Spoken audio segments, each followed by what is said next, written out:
నమస్కారం గురుగారు. మీ వృత్తి చార్టెడ్ అకౌంటెంట్, ప్రవృత్తి ఆధ్యాత్మిక మార్గం. ఎందుకంటే బుక్ ఫెస్టివల్లో మిమ్మల్ని నేను కలిశాను. అంటే మీ వృత్తి చార్టెడ్ అకౌంటెంట్కి ఆధ్యాత్మికతకి పొంతం లేదు, కానీ ఎలా ఈ మార్గంలోకి వచ్చారు మీరు? వృత్తి అనేది బతుకు తెరువు కోసమే ఉంటుంది. చాలామంది అనుకుంటారు నేను వృత్తిలోనే బిజీగా ఉంటాను అని. నాకు ఒక అడ్వాంటేజ్ ఏంటంటే జీవితంలో నేను ఒక ఆధ్యాత్మికమైన ఫ్యామిలీలో పుట్టినాను. మా నాన్నగారు డాక్టర్ అయి ఉండి కూడా మా ఇంట్లో ప్రేయర్సు పూజలు ఆ కాలంలోనే కొంచెం ఎక్కువ అనే లెవెల్కి జరిగేవి. ఆయన పేరేంటి? మా నాన్నగారు డాక్టర్ నరసింహాచార్యులు. ఓకే. ఈ పూజలు జరుగుతూ ఇంట్లో ఈ ఎన్విరాన్మెంట్ అలవాటైంది. నాకు 7వ ఏట ఉపనయనం చేశారు. పిల్లలందరూ ఆడుతూ ఉంటే నేను మాత్రం సంధ్యవార్చుకోవడము ఇవన్నీ చేయవలసి వచ్చేది. మా నాన్నగారిని అడిగేవాడిని, ఏం ఉపయోగం ఇది, వాళ్ళందరూ ఆడుతున్నారు కదా, నేను ఆడట్లేదు అని. అంటే నువ్వు బాగా చేయరా, అవసరమైనప్పుడు నేను నీకు ఎందుకు అని కూడా చెప్తాను అన్నారు. ఆయనకు తెలుసు. నేను హై స్కూల్కి వచ్చేసరికి ఇవి ఏమిటి, ఎందుకు, ఎలా చేయాలి చెప్పారు. అప్పటి నుంచి ప్రేయర్స్ అంటే నమ్మకం. గాయత్రి మంత్రం ఒక పద్ధతిలో చేస్తే మన మెంటల్ కెపాసిటీస్ చాలా ఎక్స్పాండ్ అవుతాయి అని మా నాన్నగారు ఎలా చేయాలో చెప్పారు. ఆ దసరా పండుగల్లో 4 రోజులు ఇవి ప్రాక్టీస్ చేసేసరికి నాకు స్పిరిచువల్ ఎక్స్పీరియన్సెస్ రాని మొదలెట్టాయి. అంటే రేపు జరిగేది ఇవాళ తెలుస్తూ ఉండింది క్లియర్గా. So this is a possibility. అంటే మన మెంటల్ కెపాసిటీస్ అనేవి మామూలు కన్నా పెంచుకుందుకు మన స్పిరిచువల్ మార్గాలు దోహదం చేస్తాయి అనేది నాకు కన్ఫర్మ్ అయిన విషయం. ఓకే. అందుకని నాకు స్పిరిచువాలిటీ అంటే నమ్మకం అని కాదు, I know that it is possible. Science లాగా అంటే మీ ప్రత్యక్ష అనుభవాలే సాక్ష్యం. అవును, ప్రైమరీగా. అంటే ఎలాంటివి, పలానా వాళ్ళు కలుస్తారని అట్లాంటివే, లేకపోతే పలానా వాళ్ళు ఏమైనా ఫోన్ చేయొచ్చా, ఎలాంటివే? 1980s, 70s and 80s ఈ ఫోన్లు గిన్లు పెద్దగా లేవు. ఫోన్ ఉంది అంటే వాడు పెద్ద మనిషి అని అర్థం. నేను రేపు కాలేజీకి వెళితే ఇటువంటిది జరుగుతుంది అని ఈరోజు తెలిసేది నాకు. ఇన్స్టిట్యూషన్ లాగా? ఇన్స్టిట్యూషన్ కాదు, క్లియర్గా కళ్ళకు ఒక విజన్ కనపడేది. అట్లాగా? మరుసటి రోజు జరిగడారు ఇది నిన్న నేను చూసినాను కదా అని అనిపించింది. ఓకే. అట్లా 3-4 జరిగినాయి ఇన్ మ్యాటర్ ఆఫ్ 7 days. అబ్బా. దాంతో ఎస్. మీ నాన్నగారు ఏమన్నారు దాన్ని చెప్తే? మీ నాన్నగారు చెప్పారా? అవి చిన్నవి రా అంటారు. మా నాన్నగారు స్పిరిచువల్ ఎక్స్పీరియన్సెస్ చిన్న వాటిని పట్టించుకోరు. ఎందుకంటే 8 సిద్ధులు ఉన్నాయి, మీకు అందరికీ తెలిసిన సిద్ధులు అంటారు. 8 సిద్ధులు అంటే అణిమ నుంచి ఈ ఈశత్వం వశత్వం దాకా ప్రపంచాన్నంతా కంట్రోల్ చేసే లెవెల్ దాకా సిద్ధులు అని అంటారు. మన జనరల్ స్పిరిచువల్ ప్రాక్టీసెస్ చేసే వాళ్ళకి, రామకృష్ణ పరమహంస గారికి ఒకసారి సిద్ధులు వస్తే ఆయన బురదలో పొరలాడి ఏడ్చినారట, ఏందమ్మా నన్ను వీటిల్లో బంధిస్తున్నావా అని. అంటే spirituality is much higher than these special mental capabilities. Okay. వీటి నుంచి మాయలోకి పడవచ్చు, వీటి నుంచి బయటపడి భగవంతుని వైపు ఇంకా ప్రయాణం చేయవచ్చు కూడా. ఓకే. అట్లా వాటి నుంచి మీరు కొద్దిగా చిన్నప్పటి నుంచే ఉంది ఇది? It's by jeans. ఓకే. ఎంతమంది మీ నాన్నగారికి పిల్లలు అసలు? మేము 6. ఫస్ట్ మా అక్కయ్య, మేము 4 అన్నదమ్ములు, లాస్ట్లో మా చెల్లెలు.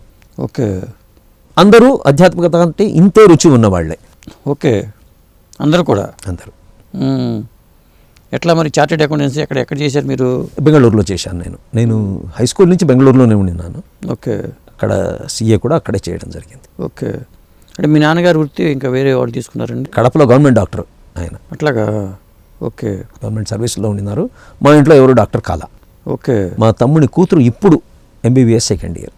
ఓకే. మరి మొన్న మీరు ఇక్కడాల వేదవ్యాస గారి బుక్ ఫెస్టివల్లో ఆ స్టాల్ దగ్గర మిమ్మల్ని కలిశాను. వేదవ్యాస గారితో ఎలా ఆ పరిచయం ఎలా ఏర్పడింది, ఆయన గురించి అంతకుముందే మీకు తెలుసా? నాకు గురువు గారిని ఫస్ట్ టైం చూడకముందు వేదవ్యాస గారి గురించి ఏమీ తెలియదు. ఎందుకంటే ఈ ఫీల్డ్లో పెద్దగా పరిచయం లేని వ్యక్తులు వీళ్ళంతా. నేను బెంగళూరులో ఉన్నాను, ఈయన ఆంధ్రప్రదేశ్లోనే ఉండినారు ఎక్కువ. అదర్వైజ్ ఢిల్లీ లాంటి ప్లేసెస్లో అంతకుముందు సర్వీస్ చేసేవాళ్ళు. IAS ఆఫీసర్గా కూడా తెలియదు నాకు. ఓకే.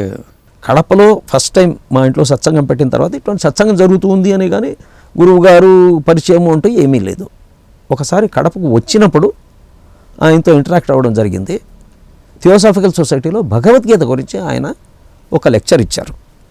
భగవద్గీత అంటే ఏమిటో అనుకుంటారు, లోపలున్న సారథి, పంచేంద్రియాలు పాండవులు, వీటి నుంచి వచ్చే ఆలోచనలు ఇవన్నీ కౌరవులు, ఇట్లా ఎక్స్ప్లెయిన్ చేస్తూ this is the way you do. అందుకే దాన్ని కురుక్షేత్రము అంటే చేసే భూమి అని అన్నారు. యువర్ ఫీల్డ్ ఆఫ్ యాక్షన్ అనేది లెక్క. అంటే మనం చేసే ప్రతి పని ధర్మంతో బేరీజ్ వేయబడుతూ నువ్వు కరెక్ట్ అయిన మార్గానికి తీసుకెళ్లేదే దాన్నే ఫాలో అవ్వాలి. అందుకే బుద్ధింతో సారథం విద్య అని భగవద్గీతలో చెప్పినారు. ఇవన్నీ చెప్తే ఐ వాజ్ ఇంప్రెస్డ్. ఓకే. భలే అందంగా ఉంటారు మనిషి. ఉత్తరాలు వేదోస్ గారు చూచిన వాళ్ళు తెలుసు, అందంగా ఉంటారు, మంచి వక్త. ఏమనుకున్నావు, this guy is a smart guy, good looking and he knows the subject. ఇంత తప్ప అప్పటికి ఇంకా గురువు ఈయన ఆధ్యాత్మికంగా మనల్ని లీడ్ చేస్తారు ఉటిదే. ఓకే. ఏమి లేవు అవన్నీ. సరే, ఈ ఘటన జరిగింది. గురుగారితో అప్పుడు మాట్లాడాము, నమస్కారం పెట్టాము. ఎందుకంటే పెద్దవాళ్ళు ఎవరు వచ్చినా నమస్కారం పెడతాం కాబట్టి నమస్కారం పెట్టాము. నేను బెంగళూరు పోయినా జరుగుతూ ఉండేది. ఒకరోజు బెంగళూరులో అప్పుడు కొత్తగా ఇన్సుజుకి అనే మోటార్ సైకిల్ రిలీజ్ అయింది ఫస్ట్. మా దగ్గర అప్పుడు ఎస్డీలో అవి అలవాటు. ఓకే. మా ఫ్రెండ్ ఒకటి దీన్ని పట్టుకొస్తే ఇటు పట్టుకొని స్టార్ట్ చేశాను. స్టార్ట్ చేస్తే అది ఒకసారి రాకెట్ లాగా జూమ్ అని లేచింది, పక్కన ఉన్న చిన్న కాలువలో నిలబడింది. నాకు ఏం కాలే, బండికి ఏం కాలే, కానీ కొంచెం వణుకుతుంది సిస్టమ్. బయటకు వచ్చిన తర్వాత మా నాన్నగారు నాకు గురువు గారికి మెసేజ్ పాస్ చేయరా అన్నారు. నా క్లయింట్ ఆఫీస్లో ఫోన్ ఉండింది కాబట్టి గురువు గారి ఆఫీస్కి ఫోన్ చేశారు. గురువుగారు హైదరాబాద్ సెక్రటేరియట్లో పనిచేసేవాళ్ళు. అవును. ఫోన్ ఫస్ట్ చేస్తున్న వాళ్ళ సెక్రటరీ హేమగారు అని ఉన్నారు. ఆవిడ తీసి, కేసరి అండి, బెంగళూరు నుంచి మాట్లాడుతున్నాను, గురువుగారితో మాట్లాడాలి అంటాను. గురుగారు కనెక్ట్ చేస్తే గురుగారు ఫస్ట్ సెంటెన్స్ నాకు చెప్పింది, బండి నడిపేటప్పుడు జాగ్రత్తరా, ఎప్పుడు ఎవడు పట్టుకుంటాడు నిన్ను. నేను బెంగళూరు, ఆయన Hyderabad secretariat. Okay. First sentence ఆయన చెప్పింది, బండి నడిపేటప్పుడు జాగ్రత్తరా, ఎప్పుడు ఎవడు పట్టుకుంటాడు నిన్ను. ఓకే. అంటే అర్థం ఏమిటి అంటే, he is a person who is holding us. ఎందుకు చేస్తారు అనేది తెలియదు, కానీ అప్పుడు ఆయన పట్టుకున్నారు అని కన్ఫర్మ్ అయింది. ఓకే.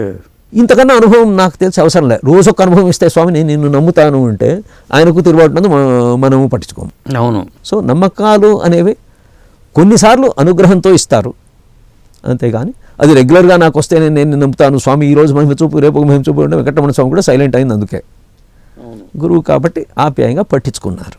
ఇలా నా ఎక్స్పీరియన్స్. ఓకే. ఆ తర్వాత ఇక రెగ్యులర్గా మీరు ఆయనతో ఇంటరాక్ట్ అవ్వడం? బెంగళూరులో మేము కొంతమంది కూర్చొని మేము సత్సంగాలు చేసేవాళ్ళము. ఓకే. నారాయణ యజ్ఞం ప్రతి సంవత్సరము ఉంటుంది. మకర సంక్రమణం పుణ్యకాలంలో ఒక వారం రోజులు యోగమిత్రులందరూ కలిసి, అప్పుడు ఈమనిలో ఒక యజ్ఞం జరిగింది. అంతకుముందు కాకినాడలో చేసేవాళ్ళు. మేము రెగ్యులర్గా రాను మొదలుపెట్టిన తర్వాత గౌరీపట్నం కొండ మీద వెంకటరమణ స్వామి ఆలయం ఉంది మాది. ఓకే. అక్కడే చేస్తున్నాము. అది ఇప్పటికీ జరుగుతుంది. నిన్న జనవరిలో కూడా ఈ యజ్ఞం చేసి వచ్చాం. ఓకే. యజ్ఞంలో 5 రోజులు అంటే ఈ సత్సంగం సెంటర్స్ అని ఉన్నాయి మావి. అందులో ప్రతి ఆదివారము 6 నుంచి 8 విష్ణు సహస్రనామము, కొన్ని భజనలు, నారాయణ మంత్రము, గురుగారి గ్రంథాల్లోంచి కొన్ని విషయాలు చదివి ప్రసాదం తీసుకుని బయటకు వస్తాం. ఈ విష్ణు సహస్రనామము, నారాయణ మంత్రము వీటన్నిటికీ జపాలకు ఒక ప్రొసీజర్ ఉంది. ఓకే. ఏదైతే ఒక సంఖ్య జపం జరిగిన తర్వాత దానిలో 1/10 హోమము, అందులో 1/10 అన్నసంతర్పణ జరగాలి. ఓకే. ఇవి ఇండివిజువల్గా ప్రతి ఒక్కరూ చేసుకోలేరు కాబట్టి ఈ యజ్ఞ ప్రక్రియగా అందరినీ కాంట్రిబ్యూట్ చేసేట్టు, పార్టిసిపేట్ చేసేట్టు చేసి ఏదో ఒక పనిలో ఆ యజ్ఞాన్ని సమగ్రంగా నిర్వహించి అందరికీ అనుగ్రహం వచ్చేట్టు చేస్తారు. ఇది వండర్ఫుల్ ప్రోగ్రామ్. అది మేము ప్రతి సంవత్సరం చేస్తాము. అలా అప్పుడు గురువుగారు ఉన్నప్పుడు కూడా ఈ ప్రోగ్రామ్ జరిగేది. అప్పుడు మాకు అడ్వాంటేజ్ ఏంటంటే గురువుగారు రెగ్యులర్గా ఫిజికల్గా మా మధ్యలోనే ఉండేవాళ్ళు. రాత్రి 1 గంట దాకా ఆయన మీటింగులు, కబుర్లు అన్నీ అయిన తర్వాత తెల్లవారుజామున 3కి వచ్చి మళ్ళీ ఎవరో దాన్నంత అంటే ఎవడు రాదే అని దిప్పటి తీస్తే మళ్ళీ ఆయనే ఉండేవాళ్ళు ఎదురుగా, అందరినీ తట్టి లేపి అంత యాక్టివ్గా ఉండేవాళ్ళు గురువు గారు. సార్, మరి ఇప్పుడు మనకి హిందూ మతం ఇప్పుడు ఎక్కడ చూసినా ఇది ఒక చైతన్యవంతంగా ఉంది. అంటే మన అవసరం, హిందూ మతం అవసరం ఏమిటి అనేది ఒక ప్రశ్న. పేరే తప్పు. హిందూ మతము అంటూ లేదు. వేదాల్లో సనాతన ధర్మం అంటూ ఉంది. ఈ ధర్మము అంటే ధర్మో రక్షతి రక్షితః అనే ఒక సెంటెన్స్ని మనం చూస్తే, నువ్వు ధర్మాన్ని కాపాడితే అది నిన్ను కాపాడుతుంది అని. ఈ ధర్మము అంటే ఏమిటి అంటే, ఎవడు ఉండవలసిన పద్ధతిలో వాడుంటే వాడు బాగుంటాడు, వెర్రి వేషాలు వేస్తే పాడవుతాడు. తెలిసిందే ఇది. చిన్న చిన్న ఎగ్జాంపుల్సే తీసుకున్నా కూడా ఒకడికి జీవితాంతము ఖర్చు పెట్టుకున్నా కూడా కొన్ని లక్షలతో సరిపోతుంది, వాడు కొన్ని కోట్లు తన దగ్గర పెట్టుకుంటాడు. ఎందుకు అంటే వీడి ఇన్సెక్యూరిటీ ఒకటి, వాడి తరాలు నెక్స్ట్ కూడా బాగుండాలి అని, రోగాలు వస్తే పేలిపోతాడు అని, ఇవన్నీ ఉన్నాయి. ఈ ఆలోచనల వల్లనే రోగాలు వస్తాయని చాలామందికి తెలియదు. ధర్మం విషయానికే వద్దాం. మన హిందూ ధర్మం ఒక్కటే, మనిషి నడవడికను ఒక పద్ధతిలో చేస్తూ తను అనవసరమైన ఆశలకు పోకుండా, నాకే కావాలి ప్రపంచంలో అన్నీ అనే పద్ధతిలోకి రాకుండా, తను బాగుంటూ 10 మందికి మంచి చేసే పద్ధతిలో ఏర్పాటైన ఏకైక ధర్మం మన సనాతన ధర్మమే. తక్కిన మతాలన్నీ ఏమంటాయంటే మనుషుల్లోనే భేదాన్ని చూపిస్తాయి. నువ్వు నా దేవుణ్ణి ఒప్పుకుంటే నువ్వు బాగుంటావు, లేకుంటే పాడైపోతావు అని. మన ధర్మం అది చెప్పదు. ఎందుకంటే చార్వాక సిద్ధాంతాలు లాంటివి మన దగ్గర ఉన్నాయి. దేవుడే లేడు అన్న ఆర్గ్యుమెంట్స్ కూడా ఉన్నాయి. ఎప్పుడు కృష్ణుడి కంటే ముందు నుంచి ఉన్న ఆర్గ్యుమెంట్స్ ఇవన్నీ. ఎప్పటికెప్పుడు ఎవడెవడికి క్లారిఫికేషన్స్ వాళ్ళు ఇస్తూ వచ్చినా కూడా భగవద్గీతలో ఉంది. ఏమని అంటే సృష్టిలో తనంతకు తను జరిగే ప్రతి పనిని వెర్రి వాళ్ళు ఏమంటారంటే ఇది నా వల్ల జరిగింది, నేను చేస్తున్నాను అని ఫీల్లో ఉంటారు. ప్రకృతే క్రియమాణాన్ని గుణై కర్మాణి సర్వశః అహంకార విమూఢాత్మ కర్త అహమితి మన్యతే అని. అంటే ప్రపంచంలో జరిగేటివి జరుగుతూనే ఉంటాయి. మీ వల్ల చెట్లు పెరగల, మీ వల్ల నక్షత్రాలు వెలుగులు ఇవ్వల, మీ వల్ల గోళాలు తిరగల, ఇవన్నీ వేరే వాళ్ళ వల్ల జరుగుతున్నాయి. అంటే అంత దూరం ఎందుకు, మావంతా మేమే మేనేజ్ చేస్తున్నామా అంటే మిమ్మల్ని మీరు చూసుకుంటే మీ గుండె మీరు కొట్టుకోవడంలా, మీ ఊపిరి మీరు పీల్చుకోవడంలా అది జరుగుతుంది. కాబట్టి మీరు బతికి ఉన్నారు. మీరు బతికి ఉంటే లోపల భగవంతుడు ఉన్నంతసేపు మీరు బతికి ఉన్నందుకు ఇండికేషన్ ఏంటంటే ఇవన్నీ జరుగుతూ ఉంటాయి. అంటే మిమ్మల్ని సస్టైన్ చేసేందుకు భగవంతుడు దారిని ఆటోమేటిక్గా పెట్టాడు. ఇందులో ఈ మనిషికి అయితే వీడు ముస్లిం అయితే ఇట్లా పెడతాను, క్రిస్టియన్ అయితే ఇట్లా పెడతాను నేను చెప్పలే. ప్రతి ఒక్కరికి కామన్గా ఏ ప్రాంతంలో ఉన్న వాళ్ళకి ఆ ప్రాంతంలో అవసరాలు తీరేట్టు పెట్టారు. మనిషికి తను అని ఒక ఫీలింగ్ వచ్చి నాకు నేను అనేది పెరిగే కొద్దీ స్వార్థం అనేది పెరిగి వాడు ప్రపంచం బాగుని చూడకుండా తన బాగునే చూడుకుందాం అనుకున్నాడు. సనాతన ధర్మంలో ఏముంటుంది అంటే మీరు లక్ష్మీ అష్టోత్తరం వింటే ఫస్ట్ అమ్మవారి పేరు వచ్చేది ప్రకృతిం వికృతిం అని స్టార్ట్ అవుతుంది. అంటే నేచర్ ఈజ్ ప్రకృతి. నేచర్ని లక్ష్మిగా మనల్ని పోషించే అమ్మగా చూడడం ఇక్కడి ధర్మం. అది తక్కిన వాళ్ళందరూ మీరు బండల్ని పూజ చేస్తారు, పాముల్ని పూజ చేస్తారు, ఇవన్నీ అంటారు. వాళ్ళకు అందులో కాన్సెప్ట్స్ తెలియవు. స్పిరిచువాలిటీలో ఎదిగితేనే కానీ ఇవన్నీ ఒక్కొక్క దాని కాన్సెప్ట్స్ అర్థం కావు. కానీ పట్టించుకోకుండా నాకున్న పరిధిలో నాకు ఇది అర్థం కావట్లేదు కాబట్టి మీరు మూఢులు అని ఒక డిక్లరేషన్ చేస్తారు. ఋషులు మనకన్నా కొన్ని వేల రెట్లు, మామూలు రెట్లు కాదు, కొన్ని వేల రెట్లు మనకన్నా ఇంటెలిజెంట్. దీనికి ఆధారం ఏమిటి అంటే వేదాల్లో ఉన్న స్టేట్మెంట్స్ ఒక్కొక్కటి తీసుకున్నా కూడా వేదాల దాకా వెళ్ళదు. భగవద్గీత మన ఇంట్లో ప్రతి ఒక్కరి ఇళ్ళలో ఉంటుంది. సైకాలజీలో ఒక చిన్న మాట చెప్తారు, ధ్యాయతో విషయాన్ పుంసః సంగస్తేషూపజాయతే అని. ఏదన్నా మనస్సు ఒక దాని మీద పెడితే వాడికి దాంతో అటాచ్మెంట్ అనేది వస్తుంది అని. ఈ అటాచ్మెంట్ మంచిదా అంటే అది దానివల్ల కామం వస్తుంది, కామం నుంచి అది తీరకుంటే క్రోధం వస్తుంది, ఇవన్నీ కంటిన్యూ చేస్తారన్నమాట. ఇవన్నీ సైకలాజికల్గా అనలైజ్ చేసి కాబట్టి జాగ్రత్తరా, ఎక్కువ ఆసక్తి దేనిలో పెంచుకోవద్దు, నీ పరిధిలో ఎంత మినిమం లిమిటేషన్స్ అవసరమో అంతే చూసుకో, తక్కింది నువ్వు ప్రపంచం కోసం బతుకు అని చెప్పగలిగిన ధర్మం మనది ఒక్కటే. అందుకని ఇప్పుడు ప్రపంచంలో దేశాలన్నీ ఏం చేస్తున్నాయి అంటే వ్యాపారాత్మక దృష్టితో భూమి బాగోగుల్ని చూస్తున్నాయి. అమెరికా కానీ మీరు అనుకుంటున్న గ్రేట్ నేషన్స్ ఏవైతే ఉన్నాయో they are great because they are rich, they are making more money. డబ్బు తప్ప వాళ్ళ దగ్గర ఇంకేమన్నా ఉందా అంటే మిలిటరీ పవర్ ఉంది. మిలిటరీ పవర్ అంటే ఏంటి అంటే నేను ఇంకొకరిని డిస్ట్రాయ్ చేయగలను ఒక కెపాసిటీ వాడి దగ్గర ఉంది కాబట్టి వాడికి భయపడతారు. కానీ వాడంటే అభిమానంతో, ఆప్యాయతో, there is no positive vibe. కాదంటే అక్కడికి వెళ్తే నేను కూడా డబ్బు సంపాదించవచ్చు అని మన వాళ్ళందరూ అక్కడికి వెళ్తున్నారు. ఎందుకు అంటే అక్కడుంటే కొంచెం కష్టంగా ఉన్నా కూడా నేను డబ్బులు బాగా సంపాదించవచ్చు, కొన్ని తరాలకు ఇండియాలో కొన్ని కోట్ల బిల్డింగులు కట్టొచ్చు, దాని మీద మా వంశం అంతా బతికేవచ్చు అని. అంటే వీడి యోగ్యతతో కొన్ని జనరేషన్స్ వీడు పోషించదలుచుకున్నాడు. ఈ స్వార్థానికి హిందూ ధర్మంలో తావు లేదు. సనాతన ధర్మం, వేద ధర్మం ఏం చెప్తుంది అంటే నువ్వు బాగుంటూ 10 మందికి బాగు చేయి, ఆ 10 మంది నీ గురించి బాగా కోరుకుంటే నీకు అంతకన్నా ఎక్కువ అవసరం ఉండదు అని చెబుతూ దాన్ని సిద్ధాంతపరంగా ఆచరించేట్టు చేస్తుంది. ఓకే. యుగ పురుషుడు అని గురువారి పుస్తకం ఒకటి ఉంది, మీకు అందరికీ తెలుసు. అవును.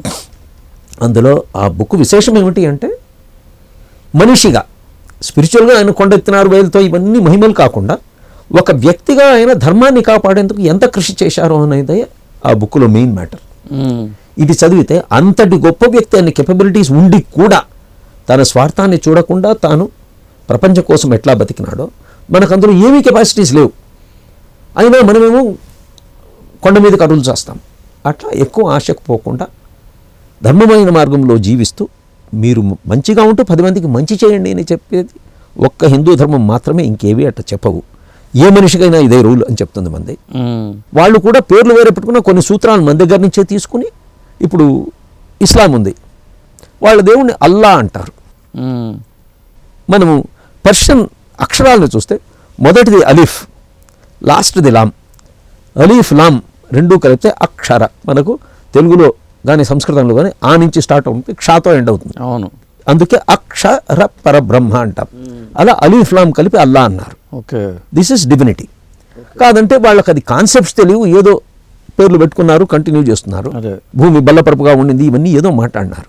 అవన్నీ కావు, డివైన్ ట్రూత్స్ కావని మనకి ఈరోజు తెలిసింది సైంటిఫిక్. మన వాళ్ళు ఆ కాలంలోనే జీరోను కనుక్కున్నారు, గోళాలు అన్నారు, ఇవన్నీ ఆర్బిట్స్ అన్నారు, జాతకాలు అన్నారు, వేద జ్యోతిషము అని. వీటన్నిటిని ఇంకా ప్రపంచం టెలిస్కోప్ కనిపెట్టకముందే వీటన్నిటిని క్యాలిక్యులేషన్స్తో సహా ఇచ్చి ఉన్నారు మన వాళ్ళు. అంటే కొంతమంది ఏమో కృష్ణుడు క్రీస్తు ఒక్కలే అని కొంతమంది అంటారు. కానీ అట్లా చూసుకున్నప్పుడు ఏమో వాళ్ళేమో ఆ క్రీస్తుకు సంబంధించిన మత ప్రచారం ఈ మధ్య ముమ్మరంగా జరుగుతుంది. ఇది ఎలా జరుగుతుంది అసలు ఇదంతా? క్రీస్తు పుట్టి 2000 సంవత్సరాలు అయింది, ఇది మనకు అందరికీ తెలుసు. అవును. భగవద్గీత ద్వాపర యుగాంతంలో జరిగింది, కలియుగం స్టార్ట్ అయ్యి 5000 సంవత్సరాలు అయింది అని మ్యాథమెటికల్ ప్రూవన్. అవును, 3102 BCలో. సో ఆ మధ్య 3000 తగ్గించేస్తే కృష్ణుడు క్రీస్తు ఒకటే. అటు తగ్గించలేం కదా, తప్పదే. కాబట్టి కృష్ణుడు క్రీస్తు ఒకటి కాదు. ఇంకా ఆర్గ్యుమెంటే అవసరం లేదా? అదే. కానీ కృష్ణతత్వానికి క్రీస్తు తత్వానికి చాలా తేడా ఉందిగా. క్రీస్తు తత్వము అంటే, నేను బైబిల్ నిక్కచ్చిగా చదివినానో లేదో తెలియదు, కానీ ఆయన ఒక టైప్ ఆఫ్ యాక్టివిటీస్ని ఎంకరేజ్ చేస్తూ కొన్ని ధర్మసూత్రాల్ని ప్రవేశపెట్టాడు. ఈ ధర్మానికి ఒక విశేషం ఉంది. ఎవరు పెద్దవాళ్ళు చెప్పినా కూడా ఏ ప్రాంతంలో ఉంటారో ఆ ప్రాంతానికి కన్వీనియంట్గా చెప్పారు. సపోజ్ క్రిస్టియానిటీ వచ్చి 2000 అయింది అనుకుందాం, 2000 క్రీస్తు పుట్టిన తర్వాత ఒక 200 ఏళ్ళకి అది ప్రాచుర్యం పొందింది అని అనుకుంటే, అండ్ మహమ్మద్ వచ్చి 1400 ఏళ్ళు అయింది అనుకుంటే, అంతకు ముందు కూడా ఏదో ధర్మం విశ్వమానవాళిని చూస్తూ ఉండింది కదా. అవును. గురుగారు Hinduism in the space age అనే పుస్తకం మనం చూస్తే, అవును, అందులో నిక్కచ్చిగా ఎక్కడెక్కడ దేశాల్లో ఎట్లా సిమిలర్ విగ్రహాలు దొరికినాయి అవి ఇప్పటి వాళ్ళ కామెంటరీతో, వెస్టర్న్ కామెంటరీస్తో మొదలెడతారు గురుగారు. వాళ్ళు కనుక్కొని జకోబియల్ అని, ఫ్రెంచ్ వాళ్ళు అని, నాస్ట్రడామస్ అని, ఇటువంటి వాళ్ళందరూ ఆ ధర్మాల గురించి మాట్లాడింది ఉన్నాయి. ఆ రికార్డ్స్ అన్నీ పెట్టి పాతవి ఈ ధర్మాలు వచ్చేందుకంటే ముందు ప్రపంచమంతా వ్యాపించి ఉన్నది అని. మనం పాండవులలో చూస్తే మయ సభ అంటాం. ఇక్కడ పెరులో ఉన్నది మయన్ టెంపుల్స్, మాయ సంస్కృతి అంటే అక్కడ వాళ్ళు వచ్చి ఇక్కడ చక్రవర్తులతో ఇంటరాక్ట్ అయ్యి వాళ్ళకు బిల్డింగులు కట్టించే ఏర్పాటు ఉండింది. ఎందుకంటే వాళ్ళ దగ్గర కొన్ని స్పెషల్ స్కిల్స్ ఉన్నాయి. ఇప్పుడు కూడా మయన్ టెంపుల్స్ ఆర్ ఫేమస్. అవును, వాస్తు కూడా మయ వాస్తు అంటారు జనరల్గా. కాబట్టి సనాతన ధర్మం అనేది వేద ధర్మముతో నాలెడ్జ్ ఉండింది, ప్రపంచమంతా ఉండింది. వాళ్ళు పోగొట్టుకున్నారు, మనం ఇంకా దాన్ని పట్టుకొని కాపాడుతున్నాం. క్రిస్టియన్ ఇన్వేషన్స్తో ఆఫ్రికాలో చాలా సంస్కృతులు పాడైపోయినాయి. ఇస్లాంతో ఈజిప్టు ఇటువంటి చోట్ల కూడా పాడైపోయింది. మనం ఇప్పుడు అక్కడ ఒరిజినల్ సంస్కృతులు లేవు, ఇస్లామే ఉంది. ఎందుకయింది అంటే, ఓకే వాళ్ళు కాంకర్ చేసినారు, కొట్టినారు, బెదిరించినారు. పాకిస్తాన్ అంతా ఇప్పుడు ఇస్లాం మతం స్వీకరించినట్టు వాళ్ళేం ధైర్యంగా స్వీకరించలేరు. హిందువులు ఎవరైతే భయపడ్డారో వాళ్ళు మతాన్ని పుచ్చుకున్నారు. మతం అంటే ఇష్టము అని కాదు. అదే అందులో కొందరు వాళ్ళని ఎంత టార్చర్ చేసినా కూడా వాళ్ళు హిందువులుగానే ఉండినారు. వాళ్ళకి ధైర్యం ఎక్కువ. కాబట్టి మతానికి ధర్మానికి ఉన్న తేడా ఏంటండి? మతము అంటే ఇప్పుడు సింపుల్గా చెప్తే, మతము అంటే ఒపీనియన్. ఇన్ మై ఒపీనియన్ అని స్టార్ట్ చేస్తే అది మతం అవుతుంది. Okay, if it is generally true, it is ధర్మం. మరి మీ గురువుగారు బుక్ రాశారు వేదాలలో హిందూ మతం అని. వేదాలలో హిందూ ధర్మం అనాలి కదా. అది వండర్ఫుల్ క్వశ్చన్. మతము అని ఎందుకు అన్నారు అంటే, జనరల్గా వీళ్ళకు మతాలతోనే పరిచయం, జనరల్ సొసైటీకి. కాబట్టి క్రైస్తవ మతము, బౌద్ధ మతము, ఇస్లాం మతము అంటారు, ఇస్లాం ధర్మము, క్రైస్తవ ధర్మము అనరు. అలా వీటితో పరిపాటులు అందరిలో ఉంది కాబట్టి హిందూ మతము అని అన్నారు. ఇన్ఫ్యాక్ట్ హిందూయిజం ది స్పేసెస్లో హిందూ మతం అనేది తప్పు యూసేజ్ అని కూడా రాశారు గురువు గారు.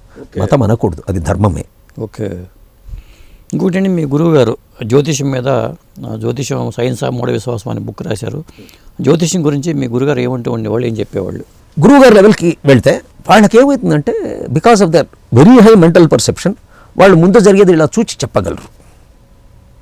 హిందూయిజం ది స్పేసెస్లో కూడా వాళ్ళు ఒకటైన వాళ్ళు. ఈ టైం అనేది ఎట్టా ఏర్పడుతుంది మీరు చూడండి. భూమి తన చుట్టూ తాను తిరిగినందువల్ల 24 గంటలు గడిస్తే ఒక రోజు అవుతుంది. చంద్రుడు భూమి చుట్టూ తిరగడం ఒక రౌండ్ కంప్లీట్ చేస్తే అది ఒక నెల అవుతుంది. అలానే సూర్యుని చుట్టూ భూమి తిరిగితే ఒక సంవత్సరం అవుతుంది. ఇది మనందరికీ తెలిసిన సత్యమే. అవునవును. అంటే మనము భూమి కన్నా ఫాస్ట్గా అది వెళ్ళే స్పాట్కి ముందే వెళ్ళి ఉండగలిగితే అప్పుడు జరిగేది మనకు తెలుస్తుంది. మీరందరూ ఒకటి గమనించండి, మనం ఈరోజు ఇప్పుడు కూడా సైమల్టేనియస్లీ కొన్ని వేల ఏళ్ల ముందు జరిగిన ఘటనలు చూస్తూ ఇప్పుడు జరిగేది చూస్తున్నాం. మీరు నమ్ముతారా? ఎట్లా?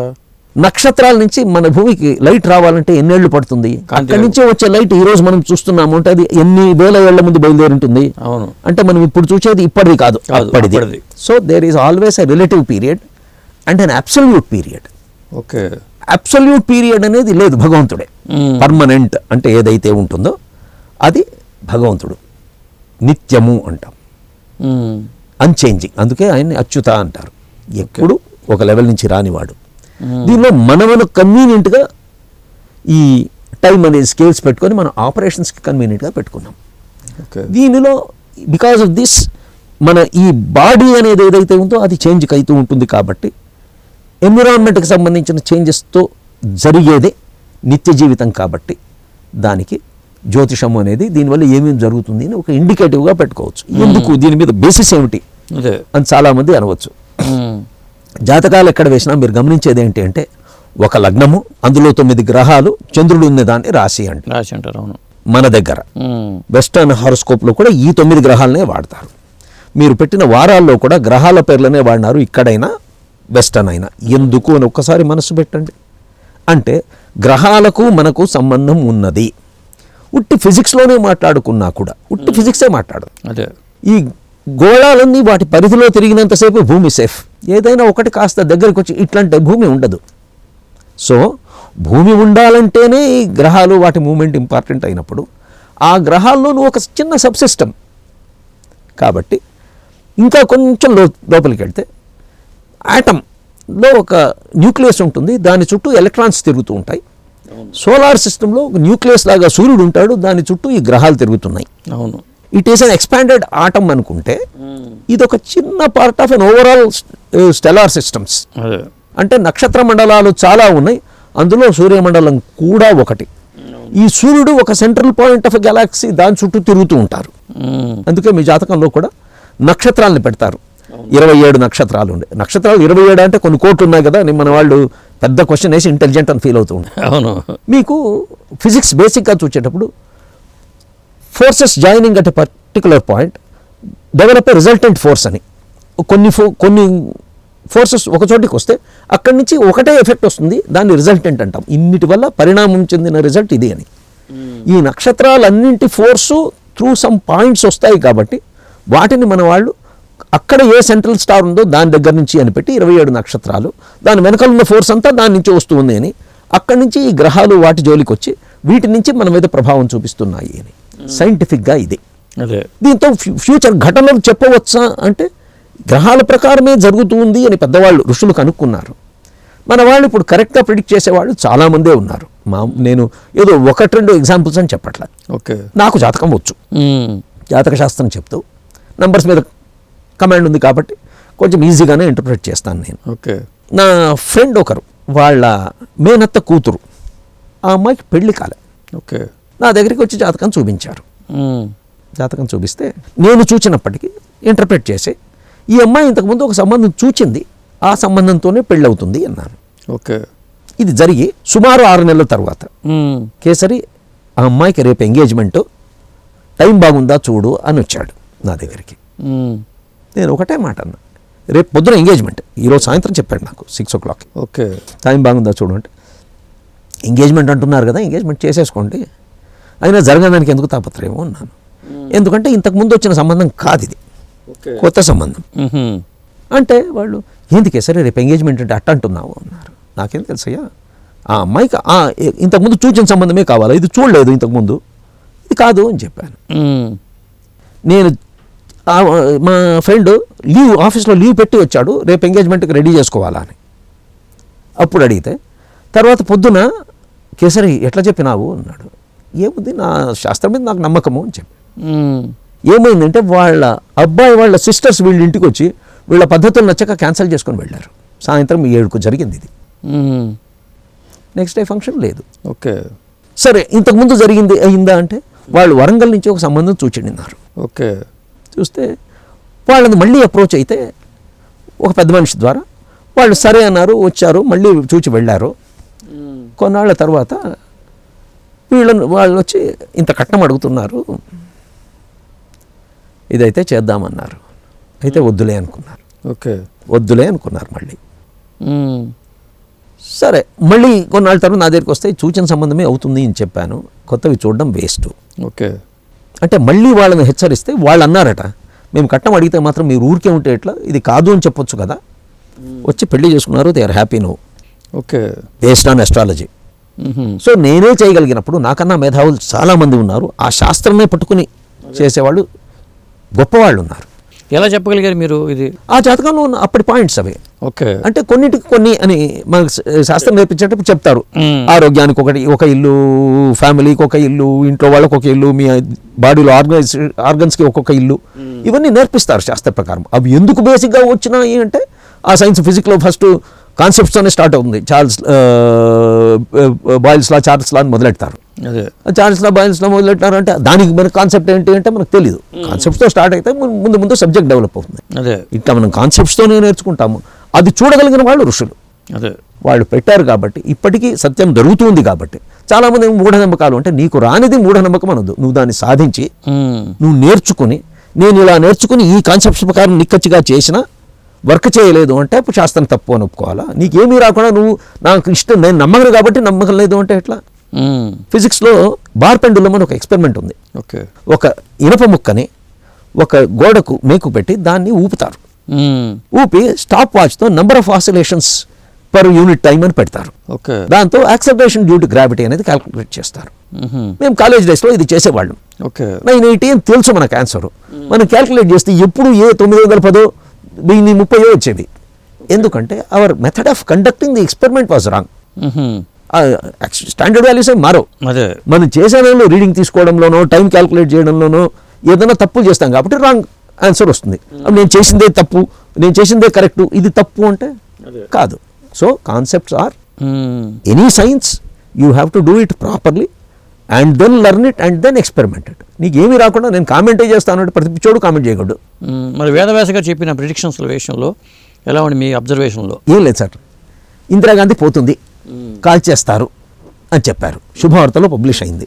అదే సిమిలర్లీ 2005లోనో ఎప్పుడో సునామీ వస్తుంది అని శుభవార్తలో రాశారు. ఇదే సునామీ అనే పదంతోనే రాశారు. ఓకే, ఇవన్నీ అంటే ఆయన జ్యోతిషమా అని నేను అన్ను, ఎందుకంటే నా దృష్టిలో ఆయన భగవంతుడు. వాళ్ళ మెంటల్ కెపాసిటీస్ మనకన్నా చాలా ఎక్కువ. గురుగారు లైబ్రరీకి వెళ్తే ఒక పుస్తకాన్ని ఇట్లా పెట్టుకొని ఇట్లా చూచేసి పక్కన పెడితే ఆ బుక్లో ఉన్న కంటెంట్ చెప్పగలిగేవాళ్ళు. మీరు చెప్పలేము, ఎందుకంటే his capacity is higher. So మనమే ప్రిడిక్ట్ చేయగలుగుతాము అంటే అస్ట్రాలజీ అనేది చిన్నది. కావాల్సింటే వీరి జాతకంలో ఏమన్నా నెగటివ్ ఎఫెక్ట్స్ ఉంటే వాటిని మార్చగలిగిన శక్తి ఉన్న వ్యక్తి ఆయన. దానికి హయ్యర్ ఎనర్జీ ఇండ్యూస్ చేస్తారు. ఇప్పుడు ప్రతిదీ ఫ్రీక్వెన్సీ అనే మనం మాట్లాడితే కొంచెం మాడిఫైయింగ్ ఫ్రీక్వెన్సీ ఒకటి పెడితే వీడి జీవితంలో దశలను కూడా మార్చవచ్చు. అందుకే ఈ ప్రేయర్స్ అవన్నీ ఉంటాయి. మీరు నక్షత్ర శాంతులు అవన్నీ చేయడము అని వింటారు. అది జరిగేట్టయితే డెఫినెట్గా జరుగుతుంది కదా, ఈ శాంతులు అవన్నీ ఎట్లా? నన్ను చాలామంది వేసే క్వశ్చన్ అది. ఓకే, శాంతులు అనేటివి ఏంటంటే మీరు గమనిస్తారో లేదో అవన్నీ మంత్రాలతో చేసే ప్రక్రియలు. మంత్రాల్లో ఒక ఫ్రీక్వెన్సీని జనరేట్ చేసి మీ పేరు మీద దాన్ని ప్రయోగిస్తారు. ఓకే, ప్రయోగించినందువల్ల మీ ఎనర్జీ కంటెంట్లో మార్పు వాటి వల్ల వచ్చి ఈ దశల్ని మాడిఫై చేస్తుంది. ఇవన్నీ జరుగుతాయి. నా ఆధ్యాత్మిక అనుభవాల్లో ఆయన చాలామంది గురువుల గురించి కూడా మెన్షన్ చేశారు. తన జ్యోతిష్పరమైన అనుభవాలు కూడా చాలా రాశారు. ఇప్పుడు మీకు కూడా మీ లైఫ్లో గురువు గారు కాకుండా ఒక గొప్ప వ్యక్తులు ఎవరైనా తారసపడ్డారా? మాకు కరూరు నుంచి మా కడపలో మా ఇంటికి ఒక పెద్ద మనిషి వచ్చేవాళ్ళు, సీతారామయ్యారని సహస్రమంత్ర సార సంగ్రహ అని ఆయన రాసిన ఒక పుస్తకం ఇందిరాగాంధీ రిలీజ్ చేశారు. మంత్రశాస్త్రంలో రాజరాజేశ్వరి ఉపాసన ఒక దిట్ట ఆయన. ఓకే, కళ్ళు మూసుకొని ఎవరింట్లో ఏం జరుగుతుంది చెప్పగలిగిన వ్యక్తి. ఓకే, అటువంటి వాళ్ళని కూడా నేను చూశాను. ఆయన మా ఫ్రెండ్ ఒకరింట్లో ఏదో ప్రాబ్లం ఉంది అంటే ఇట్లా చూసి, మీ ఇంట్లో ఒక కృష్ణమూర్తి, మీ పూజ రూమ్లో కృష్ణమూర్తి ఫోటో ఉంది, దాని ఫ్రేమ్ విరిగిపోయింది, అది మారిస్తే ఈ పరిస్థితులు కొంచెం బాగుపడతాయి అని చెప్పిన కేసు నా కళ్ళెదురుగా జరిగింది. ఓకే, ఇటువంటి వాళ్ళు ఉన్నారు. ఎక్కడేనండి ఆయన? కరూర్ అని తమిళనాడులో. ఓకే, సీతారామయ్యర్ అని పేరు. ఆయన ఇప్పుడు లేరు, చాలా పెద్ద మనిషి, అదే 6.5 అడుగుల ఎత్తు, మంచి స్ఫురద్రూపి, లలితా ఉపాసన చేసేవాళ్ళు కాబట్టి మొహం బ్రైట్గా ఉంటుంది, ఓకే, గిడ్డం పెంచుకుని ఉండేవాళ్ళు. ఇటువంటి వాళ్ళు నా జీవితంలో చూశాను. ఓకే, ఎందుకు చిన్న చిన్న ట్రిక్కులు చేసేవాళ్ళు నేను చాలామందిని చూశాను. కడపలో బాలయోగి అని ఒక ఆయన ఉండేవాడు, శివబాలయోగి కాదు, పెద్ద ఆయన కాదు, కడపలో ఒక బాలయోగి ఉండేవాడు. ఆయన ఎవరు ఎదురుగా అయినా సరే ఇట్లా పెట్టుకొని ఇట్లా ఉట్టి చేయి తిప్పి, ఆయన బ్యాగుల్లో పెట్టుకొని కాదు, ఇట్లా చేయి తిప్పి కుంకుమ పసుపు ఏదో ఒకటి సృష్టి చేసి ఇచ్చేవాడు. ఓకే, ఇవన్నీ చిన్న చిన్న వాళ్ళు చాలామంది చేయొచ్చు, మీరు కూడా కొన్ని నేర్చుకుంటే మీకు కూడా వస్తుంది. ఎలా వస్తుంది అది ఒక టైప్ ఆఫ్ సాధన. ఇప్పుడు సింపుల్గా చెప్తాను, దాని కొంతమంది ఏంటంటే హస్తాలాగవు అంటారు, కొంతమంది కాదు అంటే లేని దాన్ని సృష్టించలేమని చెప్తారు కదా, మరి ఇది ఎలా వస్తుంది అనేది ఒక పెద్ద కనికట్టు అంటారు కొంతమంది. లేనిదాన్ని లేనిది ఏంటో ఎక్కడుంది మీకు ఒకటి గుర్తించండి, ఎవ్రీథింగ్ ఈజ్ ఎనర్జీ, ఇది ఒప్పుకుంటారా? అవును. ఎలా ప్రూఫ్? ఆటమ్ అనేది ఉంది, ఒక ఆటమ్ని పగలగొడితే ఎంత ఎనర్జీ రిలీజ్ చేస్తుంది? ఆటమ్ బాంబ్ అవుతుంది అది. అదే అంటే అంత ఎనర్జీని తీసి భగవంతుడు కండెన్స్ చేసి చిన్న ఆటంలో పెట్టాడు అని నమ్ముతారా? మీ సిస్టమ్ చూసుకోండి, మీ ఎన్ని లక్షల ట్రిలియన్ల ఆటమ్స్ ఉన్నాయి మీలో, అంటే మీలో ఎంత శక్తి ఉంది? మీరు దాన్ని ఛానలైజ్ చేసుకోవాలి అంటే ఒక పద్ధతి అనేది కావాలి కదా. వేరే వాళ్ళకి తెలియదు, మనకు మంత్రాలు అవన్నీ ఇచ్చి ఇలా ట్యూన్ చేసుకోవచ్చు అని అన్నారు. వీణ ఉండేది ఉంటుంది, దాని వైర్లన్నింటినీ కరెక్ట్గా ట్యూన్ చేసి కరెక్ట్ అయిన పాయింట్లో మీటితేనే స్వరాలు పలుకుతాయి. కానీ నా ఇష్టం వచ్చి నేను మిడుతూ పోతానంటే స్వరాలు రావు, నాయిస్ వస్తుంది అంతే. అదే ఇది కూడా టెలిపోర్టేషన్ ప్రక్రియ అంటారు దాన్ని, టెలిపోర్టేషన్ అనుకోవచ్చా? టెలిపోర్టేషనే కానక్కర్లేదు, ఇక్కడున్న ఎనర్జీనే కండెన్స్ చేసుకోవచ్చు కదా, అదే అది పెద్ద కష్టమేం కాదు. కాదంటే సత్సాయి గారు చేసేటప్పుడు చెప్పారు, నేను ఎక్కడో ఒక చోట దాన్ని తీసుకుంటాను, అక్కడ వాళ్ళకు అవసరమైన పేమెంట్ జరిగిపోయి ఉంటుంది అని కూడా చెప్పారు. ఓకే, సత్సాయి గారు ఇవి చాలా చేసేవాళ్ళు. అవును, చాలా చేసేవాళ్ళు ఆయన. బట్ ఆయన ఎవరికి అన్యాయం చేయలే. ఆయన ఏవైతే టెలిపోర్ట్ చేస్తారో అక్కడ వాళ్ళకి అమౌంట్ ఇచ్చింటారు, ఆ మూమెంట్ అయిన ఇన్స్టెంట్లో జరిగిపోతాయి ట్రాన్సాక్షన్స్. ఓకే, మీరు బాబా గారిని ఎప్పుడు కలిసి సత్యసాయి బాబాని కలిసారండి? సత్యసాయి బాబాని అంటే నేను ఒక మీటింగ్లో కలిశాను, వైట్ఫీల్డ్లో భజన్ జరిగేవి బెంగళూరులో, అక్కడ కలిశాను. తర్వాత ఆయన పర్సనల్గా నేను చూసింది ఒకే ఒకసారి భారతీయ విద్యాభవన్లో, రేస్ కోర్స్ రోడ్లో ఉంది, అక్కడ స్పీచ్ ఇచ్చేందుకు వచ్చారు. ఓకే, నేను అక్కడ 5కు స్పీచ్ అంటే నేను 4:30కి వెళ్ళా బిల్డింగ్లోకి, ఎందుకంటే మా కాలేజీ నుంచి వచ్చే దారేది. లోపలికి వెళ్తే ఆశ్చర్యం ఏంటి అంటే అక్కడ డయాస్ ఉంది, డయాస్ బెంచీలు ఉంటాయి, అక్కడ చైరు టేబుల్ అన్నీ ఉంటాయి, ఈయన కింద కూర్చొని ఉన్నారు బాబా ఆ డయాస్ మీద. ఓకే, నేను ఆశ్చర్యం వేసింది, నేను ఇక్కడ ఉన్నారే అని నమస్కారం పెడితే కూర్చో బంగారం అన్నారు. ఆయన పర్సన్గా అంతే కలిశాను.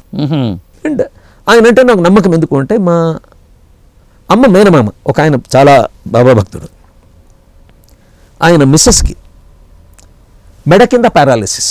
ఓకే, ఒక స్టేజీ తర్వాత బాగానే ఉన్నారు, సడన్గా పారాలిసిస్ వచ్చింది, మెడ కింద పారాలిసిస్ వచ్చింది. బాబా దగ్గరికి వెళ్తే బాబా ఏంటి మా పరిస్థితి అంటే, ఒక 3 ఏళ్ళు ఏగరా, ఆమె జీవితం అంతా నీతో ఏగింది కదా అన్నారు. 3 సంవత్సరాలు ఏగాల అంటే సరే తీసుకుంటూ ఉన్నారు. కానీ బాబా చెప్పినారు వాళ్ళు ఊరుకోరు కదా, ఎక్కడెక్కడో డాక్టర్లకు చూపించినారు, అవన్నీ చేశారు. బెంగళూరులో నిమ్హాన్స్ అని ఉంది, national institute of mental health and neuro sciences. అక్కడికి జపాన్ నుంచి ఒక ఎక్స్పర్ట్ వస్తే, ఈయన గవర్నమెంట్ ఎంప్లాయీ కాబట్టి ఆవిడ తీసుకుపోయి చూపిస్తే her nervous system is dead completely అన్నారు. ఓకే, అంటే రివైవ్ కాదు అని. ఇప్పటికీ బాబాజీ గారు చెప్పి 2 సంవత్సరాల 11 నెలలు అయింది, 3 ఏళ్ళు భరించమన్నారు. ఓకే, ఈయనేమనుకున్నారు, సరే ఇంకా నెలలో ఏమి పోతుంది అనుకున్నారు. 3 ఏళ్ళు భరించమన్నారు బాబా. ఆయనకు అర్థమైంది అది. ఆమె కోమలామామి అని, మా అమ్మకు మేనమామ మిస్సెస్ కాబట్టి కోమలామామి అనేవాళ్ళు మా అమ్మ. ఓకే, నంజన్గూడ్లో ఉండేవాళ్ళు. వాళ్ళు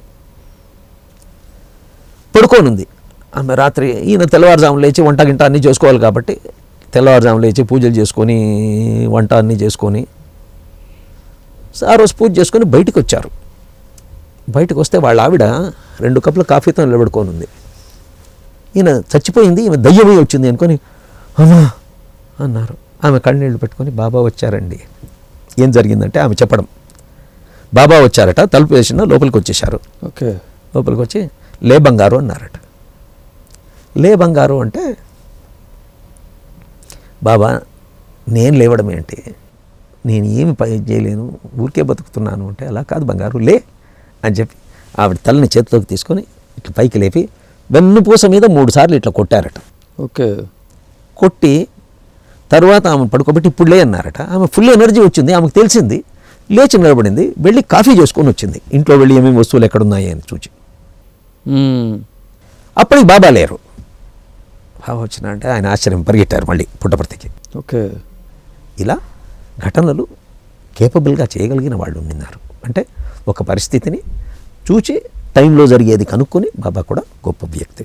మన ఎదురుగా జరిగిన ఘటనలు కాబట్టి నమ్మకమా అపనమ్మకమా అది ఎవరు తిప్పలు వాళ్ళు. We have seen these events. ఆమె తర్వాత బెంగళూరుకు మా ఇంటికి కూడా వచ్చేవాళ్ళు రెగ్యులర్గా, అవి కూడా చూసాం మేము. అంటే మనం మామూలుగా చూస్తే కొన్నేళ్ళు సిస్టమ్ చచ్చుబడిపోతే అంత త్వరగా రివైవ్ కాదు. Common sense. It takes a few years దాన్ని మళ్ళీ సరిగ్గా లేపి. ఒక నెల రోజులు హాస్పిటల్లో ఉంటేనే వాడు రీహాబిలిటేషన్కి ఇంకో 2 నెలలు పడుతుంది. అటువంటిది బాబా ఇట్లా కొడితే మరుసటి రోజు నుంచి ఆ మూమెంట్ నుంచి కాఫీ చేసుకొని రాగలిగింది అంటే వాళ్ళలో ఏదో ఒక శక్తి ఉండాలి కదా. ఆ శక్తి ఇండ్యూస్ చేయగలిగిన మహాత్ములు ఉన్నారు కూడా ఇప్పటికీ. మనకు అందరూ పరిచయం కాకపోవచ్చు. అదే ఆ శక్తి ఉన్నవాళ్ళు ఇక్కడ భౌతిక ప్రపంచంలో పెద్దగా రావచ్చు మనకు తెలియకర్లా. ఇప్పుడు గురువుగారు ఐఏఎస్ ఆఫీసర్గా రోడ్లపై తిరుగుతూ ఉండినారు. ఎందరికీ తెలుసు ఆయన మహాత్ములని. అదే బాబా గారు కూడా చూసినప్పుడు ఆయన నమ్మము, ఆ జుట్టు వీటి గురించి కామెంట్ చేసేవాళ్ళు. కానీ అంటే ఎవడు ఏ లెవెల్లో బతుకుతాడో వాడు ఎదుటి మనిషిలో అవే చూస్తాడు. అంతకన్నా దాటి వీడి పరిస్థితి ఆలోచించనివ్వదు. ఆయనకు అది పాసిబుల్, నాకు కాదు అని ఆలోచించరు. అష్టసిద్ధులు ఉన్నాయంటే ఈ కాలంలో ఎవరు నమ్ముతారు? అవును, సిద్ధులు ఉన్న వాళ్ళు ఎంతమంది లేరు. సో ఈ మెటీరియలైజేషన్ కానీ ఇవన్నీ చిన్న చిన్న సిద్ధులు, అవన్నీ చిల్లర విద్యలు అంటారు. కంచి పెద్ద ఆయన చంద్రశేఖరేంద్ర సరస్వతి ఒకసారి ప్రొద్దుటూరుకు వచ్చారు. అదే టైంలో సత్యసాయి కూడా ప్రొద్దుటూరుకే వచ్చారు. సత్యసాయి గారు ఈయన వస్తూ ఉంటే ఇట్లా అన్నారు, చేతిలో ఒక 2 ప్లేటు, దానిలో కొబ్బరికాయ 2 అరటిపండ్లు ఉన్నాయి. చంద్రశేఖరేంద్ర సరస్వతి ఆయన పద్ధతిలో సెయింట్.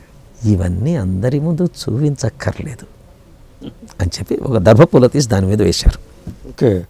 అరచిప్ప ఉంది, ఒక కొబ్బరి చిప్ప మిగిలింది, ఇంకా ఇది లేదు, ఒక అరటిపండు ఉంది, ఇంకా ఇది లేదు, ప్రసాదం అన్నారు. ఓకే. సో మహాత్ములు ఆ లెవెల్లో ఉంటారు. అందరూ చప్పట్లు వాళ్ళకి చప్పట్లక్కర్లే, వాళ్ళ మూడ్లో ఉంటారు అంతే.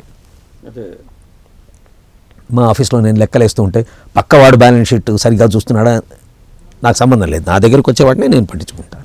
మీరు జ్యోతిషం ప్రాక్టీస్ చేస్తుంటారా? మరి టైం చూస్తాను. అదే డెఫినెట్గా నేను మా సర్కిల్లో నేను కొంచెం పాపులర్ అనే చెప్పాలి. ఓకే. నా దగ్గరికి చాలామంది జాతకాలు చూపిస్తూ ఉంటారు. మీరు పరాశర పద్ధతి ఫాలో అవుతారండి? నేను మా నాన్నగారు నేర్పించిన పద్ధతే. మా నాన్నగారు బివి రామన్ బుక్స్తో స్టార్ట్ చేశారు. అప్పుడు నేర్చుకుందే కొంచెం ఎక్కువ మెటీరియల్ చదివింటాను. ఫర్ ఎగ్జాంపుల్ మంత్రేశ్వర ఫలదీపిక ఇటువంటివన్నీ కొన్ని ఫార్ములే నేర్చుకున్నాను. గురువుగారు చాలా విషయాలు నాకు చెప్పారు, అవి ఎట్లా ఇంటర్ప్రిట్ చేయాలనో. అవి కూడా అంటే కొత్తది యాడ్ అవుతూ పోతుంది, మన నాలెడ్జ్ కొంచెం పెరుగుతుంది. అలా అంటే ఇప్పటికీ నేను ఎక్స్పర్ట్, నేను ఇది చెప్తే ఘటన జరగాల్సిందే అని మాట్లాడను. ఎందుకు అంటే మనం చెప్పిన జాతకం తప్పు కావచ్చు, ఈవెంట్స్ కావచ్చు, బట్ జనరలీ ఇఫ్ జాతకం ఇస్ రైట్ మనం చెప్పే ఈవెంట్స్ కరెక్ట్గానే నడుస్తాయి. ఓకే. పైగా బర్త్ టైం కూడా కరెక్ట్గా ఉండాలి కదా చెప్పేవాళ్ళది. ఉంటుంది అని ఎక్స్పెక్ట్ చేద్దాం మన దగ్గరికి వచ్చే వాళ్ళకి. అదే నా జాతకంలోనే చెప్తాను సింపుల్గా. నేను మా ఆవిడికి చెప్పాను, నేను ఒక 2-3 నెలలు ఇండియాలో ఉండనబ్బా అని 2000లో చెప్పాను. ఎందుకంటే జూపిటర్ నాకు అప్పుడు 7th హౌస్లో ట్రాన్సిట్ అది జరుగుతుంది కాబట్టి అని అన్నాను. ఓకే. అంటే 2-3 నెలలు ఎందుకు బయటికి పోతారు అన్నారు. నాకు తెలియదు. మస్కట్లో I had an assignment where I was there for 100 days. వెళ్ళి వాపస్ వచ్చాను. Okay. It was considered a job. నేను వెళ్ళినప్పుడు నాకు అక్కడ ఎన్విరాన్మెంట్ అవన్నీ నచ్చక మన పద్ధతులు ఏమీ లేవులే ఎందుకు అని వాపస్ వచ్చేసాను అనమాట. జూపిటర్ ధనుసు రాశిలో ఉన్నారా, వృశ్చికంలో ఉన్నారా? మీకు ఎవరు? మీ జాతకంలో వృశ్చికంలో ఉన్నారు. అది నా లగ్నం కూడా. అదే వృశ్చిక లగ్నం ప్లస్ సాటర్న్ ఎక్కడ ఉన్నారు ఇప్పుడు? 2nd హౌస్లో, ధనుసు రాశిలో. నక్షత్రం అండి మీది? విశాఖ, తుల. అదే ఓకే. అంటే మీ జీవితాన్ని మీరు అనాలిసిస్ చేసుకున్నా కానీ చేసుకోము. ఎందుకంటే ఒకసారి గురువుకి అప్పచెప్పిన తర్వాత మనం అంత అనలైజ్ చేయక్కర్లా.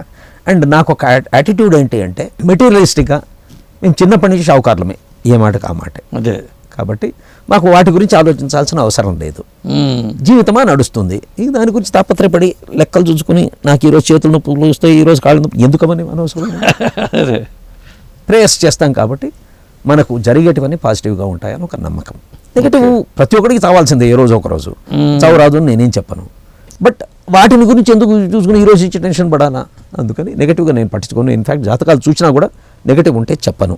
ఓకే, పాజిటివ్ ఆస్పెక్ట్స్ చెప్తాను, నెగిటివ్ ఉంటే ఈ ప్రేయర్స్ చేయండి అని చెప్తాను, కానీ అది నెగిటివ్ అని చెప్పను. నా అలవాటు అది. ఇప్పుడు నాది పుష్యమి నక్షత్రం అండి. నేను 1962లో పుట్టాను. నవంబర్ 17వ తారీఖు పుట్టాను. 17వ తారీఖు అంటే 1 + 7 8 శనివారమే పుట్టాను. మరి దీని ప్రకారం చూసుకుంటే 8 నా లైఫ్ని లీడ్ చేస్తుంది అనుకోవాలా, లేకపోతే పుష్యమి నక్షత్రం లీడ్ చేస్తుంది అనుకోవాలా, ఎలా? టోటల్ చెప్దాం. నవంబర్ 17, 8-2-10, 1962. అక్కడ 99 కాబట్టి 10 మీది నంబర్ 1. మీరు ఎవరి మాట వినరు. అవును, కరెక్ట్. మీ డిసిషన్స్ మీరు తీసుకుంటారు. Because you are a Saturn oriented person. మీ జీవితంలో ఓహో డెవలప్మెంట్స్ ఏమీ ఉండవు, బ్యాలెన్స్డ్గా నడుస్తుంది. This is so far as numerology is concern. Okay. నక్షత్రం కర్కాటక రాశి. కర్కాటక రాశి చంద్రుడిది. చంద్రుడి టెండెన్సీ అంటే భూమి చుట్టూ తిరుగుతూనే ఉంటాడు. మీ ఆలోచనలు ఆ ప్లాన్, ఈ ప్లాన్, ఈ ప్లాన్, ఆ ప్లాన్ తిరుగుతూనే ఉంటాయి, కానీ చాలా తక్కువ ఇంప్లిమెంట్ చేస్తారు. మీరు 10 మందికి అడ్వైస్ ఇచ్చేందుకు పనికి వస్తారు, కానీ మీకు వచ్చే మంచి ఆలోచనలు మీరు ఇంప్లిమెంట్ చేసుకోరు. అంటే జనరల్గా కామన్ సెన్స్ అబ్జర్వేషన్ అనమాట. ఇవన్నీ ఊరికే సరదాగా చెప్పుకోవడం. అదే అంటే పుష్యమి నక్షత్రం ఉంది. సపోజ్ 4 పాదాల వాళ్ళకి డిఫరెంట్గా ఉంటుంది కదండి. ఇప్పుడు 4 పాదాలు ఉంటాయి. పుష్యమి నక్షత్రంలో కూడా 4 పాదాలు ఉంటాయి. అవును. 1వ పాదం వాళ్ళు, 2వ పాదం వాళ్ళు, 3వ పాదం, 4వ పాదం. నేను 2వ పాదం అనుకోండి. మీరు ఒకటి గమనించారా? రాహు నక్షత్రం శని నక్షత్రం కాబట్టి శని 19 సంవత్సరాలు దశ అనుకుంటే ఒక్కొక్క పాదం తగ్గే కొద్దీ శని దశ తగ్గుతూ వస్తుంది. అవును. సో జీవితంలో ఆ దశ కొంచెం త్వరగా ముగియడం, వేరే దశలు స్టార్ట్ అవ్వడం, అదే నక్షత్రమైన స్టేజెస్ ఆఫ్ అవును సైకిల్ ఆఫ్ దశాస్ మారుతుంది. ఇది దాన్ని బట్టి మీకు కూడా కొంచెం అవగాహన ఉంది కాబట్టి యూ కెన్ ఇంటర్ప్రెట్. మహాదశ కూడా దాంతో స్టార్ట్ అవుతుంది కాబట్టి తగ్గిపోతుంది. అదే అట్లా. ఇప్పుడు దానికి రాశి లగ్నం ఏంటి అని చూస్తాం. ఆ లగ్నాన్ని బట్టి ఈ సోలార్ చూడకూడదు, సోలార్ పనికిరాదు, మన దగ్గర పనికిరాదు. అవును. జనరల్ మీ బర్త్ టైంని బట్టి ఆ లగ్నం ఏదైతే ఉందో దాని నుంచి శని ఎక్కడున్నాడు. మీకు 62 అంటే ప్రాబబ్లీ మకరంలోనూ. నా జాతకం అనాలిసిస్ చేసుకున్నప్పుడు అండి వృశ్చిక లగ్నం అని చెప్పాం కదా, లగ్నంలో రవి, వృశ్చిక లగ్నంలో. కానీ నవంబర్ కాబట్టి లగ్నంలో రవి భావచక్రం ప్రకారం ఏంటంటే రవి మళ్ళీ నీచి పడుతున్నాడు, 12లోకి వెళ్తున్నాడు, తులారాశిలోకి పడుతున్నాడు. మళ్ళీ గురువు కుంభరాశి నుంచి దృష్టి మళ్ళీ అక్కడ పడుతుంది. శని 10వ దృష్టితో మళ్ళీ 1000 స్థానం మీదే పడుతుంది. కుజుడు చంద్రుడు కలిపి రాహువు కలిపి కర్కాటక రాశిలో ఉన్నారు. కుజుడు 4వ దృష్టితో మళ్ళీ 12వ స్థానం మీదే పడుతుంది. నా లైఫ్ జాతక చక్రంలో అన్ని గ్రహాలు వ్యయాన్నే ఎందుకు చూస్తున్నాయి అనేది నాకు ఒక డౌట్. జాతకంలో ఉన్నది అది. అదే డౌట్ ఉంది. మొత్తం అన్ని కలిపి వ్యయ స్థానాన్ని చూస్తున్నాయి. వ్యయ స్థానాన్ని సుఖస్థానం అని కూడా అంటారు. అవును. నా పద్ధతిలో ఏంటంటే మీ థాట్స్ అన్నీ కొన్నేళ్ల దాకా చిన్నప్పుడు రిలాక్స్ అవుదామనే ఉండింది, కానీ ఎఫర్ట్ పెడదామనేది లేదు. ఎందుకంటే మీరు పెట్టిన ఎఫర్ట్కి ప్రపోర్షనేట్ రిజల్ట్స్ రాలేదు చిన్నప్పటి నుంచి. కాబట్టి ఎఫర్ట్ మీద మీకు నమ్మకం లేదు. అదృష్టాన్ని బట్టి వెళ్తారా అంటే లేదు. సాటర్న్ అంటే ఒక మొండితనం ఉంటుంది, ఏదో ట్రై చేస్తూ ఉంటారు. సాటర్న్లో ఒక మజా ఏంటంటే తులకు 5th హౌస్ లార్డ్, శనికైనా కూడా కేంద్రాధిపతి 4th హౌస్ లార్డ్ కాబట్టి ప్రాపర్టీస్ వాటర్లో కొంచెం అదృష్టం ఇచ్చింటాడు. మీకు కుటుంబానికి సంబంధించిన ఆస్తులు, అమ్మ వైపు నుంచి ఆస్తులు రావడము ఇవన్నీ జరిగింటాయి. నాన్నగారి వైపు నుంచి వాళ్ళు ఫ్యామిలీ, మంచి ఫ్యామిలీ. కానీ శనికేతువులు మకర రాశిలో కలిసి ఉండటం వల్ల స్టార్టింగ్లో అంతా నాస్తికత్వం. గోరా గారు, లవణం గారు, ఆ ఫ్యామిలీ అటు వెళ్ళిపోయిన వాడిని పూర్తిగా ఆధ్యాత్మిక వైపు మళ్ళీపోయారు. చంద్రుడు రాహుతో ఉంటే నాస్తికత్వాన్ని నిలవనివ్వదు. అదే వస్తుంది. Rahu is a spiritual planet. చంద్రుడు మనసులో ఏ రోజు ఒకరోజు స్పిరిచువాలిటీ అంటే డెవలప్మెంట్ నమ్మకం వస్తుంది. అదే ఇదంతా ఈ ఇంటర్వ్యూ పార్ట్ కాదు, కానీ జనరల్గా ఎందుకంటే అంటే చూసేవాళ్ళకి కూడా అర్థమవుతుంది అనాలిసిస్ ఎలా చేస్తూ ఉంటారు అనడం కోసం నేను అడిగాను మిమ్మల్ని క్వశ్చన్. ఇక మన వేదవ్యాస గారికి సంబంధించిన ఆ పుస్తకాలు కానీ ఆ ప్రపంచం కానీ వెళితే మీకు ఏమనిపిస్తుంది? రెగ్యులర్గా మీరు అటెండ్ అవుతున్నారు ఎప్పటికి కూడా. ఒక్కొక్క పుస్తకము నా దృష్టిలో ఒక నజెట్, అంటే ఒక బంగారు ముద్ద. ఏ బుక్ని తీసుకొని ఏ 2 పాయింట్లు పట్టుకున్నా కూడా జీవితానికి విలువలను నేర్పించగలిగిన పుస్తకాలు అందులో ప్రతి ఒక్కటి అవే. కొన్ని సింపుల్గా చెప్పుకోవాలంటే సబ్జెక్ట్ ఓరియంటెడ్ కొన్ని ఉంటాయి. అవును. నిత్య జీవితంలో యోగ సాధనలు లాంటివి జీవితాన్ని ఎలా మలుచుకోవచ్చు అని చెప్పేటివి ఉంటాయి. నేను అందుకే బుక్ స్టాల్ దగ్గరికి వచ్చే వాళ్ళందరికీ ఒకటే చెప్పేవాడిని, యుగ పురుషుడు చదవండి. మనిషి అంటే ఎలా ఉండాలో నిక్కచ్చిగా చెప్తుంది. నిత్య జీవితంలో యోగ సాధన చదవండి. అది అవ్వాలంటే మనం ఏం సాధన చేయాలా, ఎలా స్టార్టింగ్ మొదలెట్టాలా అని. అంటే సాధన అంటే ఏదో ముక్కు పట్టుకొని ఓ అని మంత్రాలు చదివితేనే అని కాదు. నా జీవితంలో ఇక్కడి నుంచి ఈ పరిస్థితికి రావాలి అంటే there is a standard process. దానికి ఏం డిసిప్లిన్ అవసరమో అనేది నిత్య జీవితంలో యోగ సాధన జరుపుతుంది అని చెప్తాను. సాధన రహస్యాలు is for spiritual Sadhana, improvement in that. అదే ఇలా ఏ బుక్ను పట్టుకున్నా దానిలో మనకు వాల్యూ యాడ్ ఏదో ఒకటి ఉంటుంది. హిందూయిజం ది స్పేసేజే పట్టుకుంటే మన ధర్మం గురించి నిక్కచ్చిగా చెప్పగలిగిన టెక్స్ట్ బుక్ లాంటి ఏకైక పుస్తకం ఇండియాలో ఉండేది హిందూయిజం ది స్పేసేజ్. ఇంకెవరు రాసినా మన ధర్మాన్ని గురించి ఇంత నిక్కచ్చిగా చెప్పిన వాళ్ళు లేరు ఒకే వాల్యూమ్లో. అదే ఏదో కొన్ని సెంటెన్సెస్ అక్కడక్కడ ఇచ్చి వాటికి తోచిన ఒపీనియన్స్. ఇప్పుడు రామానుజులు, శంకర్లు రాసినా కూడా భాష్యం రాశారు, ఇట్ వాజ్ ఎ కామెంటరీ. ఈయనట్లా కాదు, వేదంలో సత్యాల్ని సమగ్రంగా మనకి ఇంగ్లీష్లో పెట్టించారు. ఇంత గొప్ప పుస్తకం మనకు దొరకడం మన అదృష్టం. ఓకే.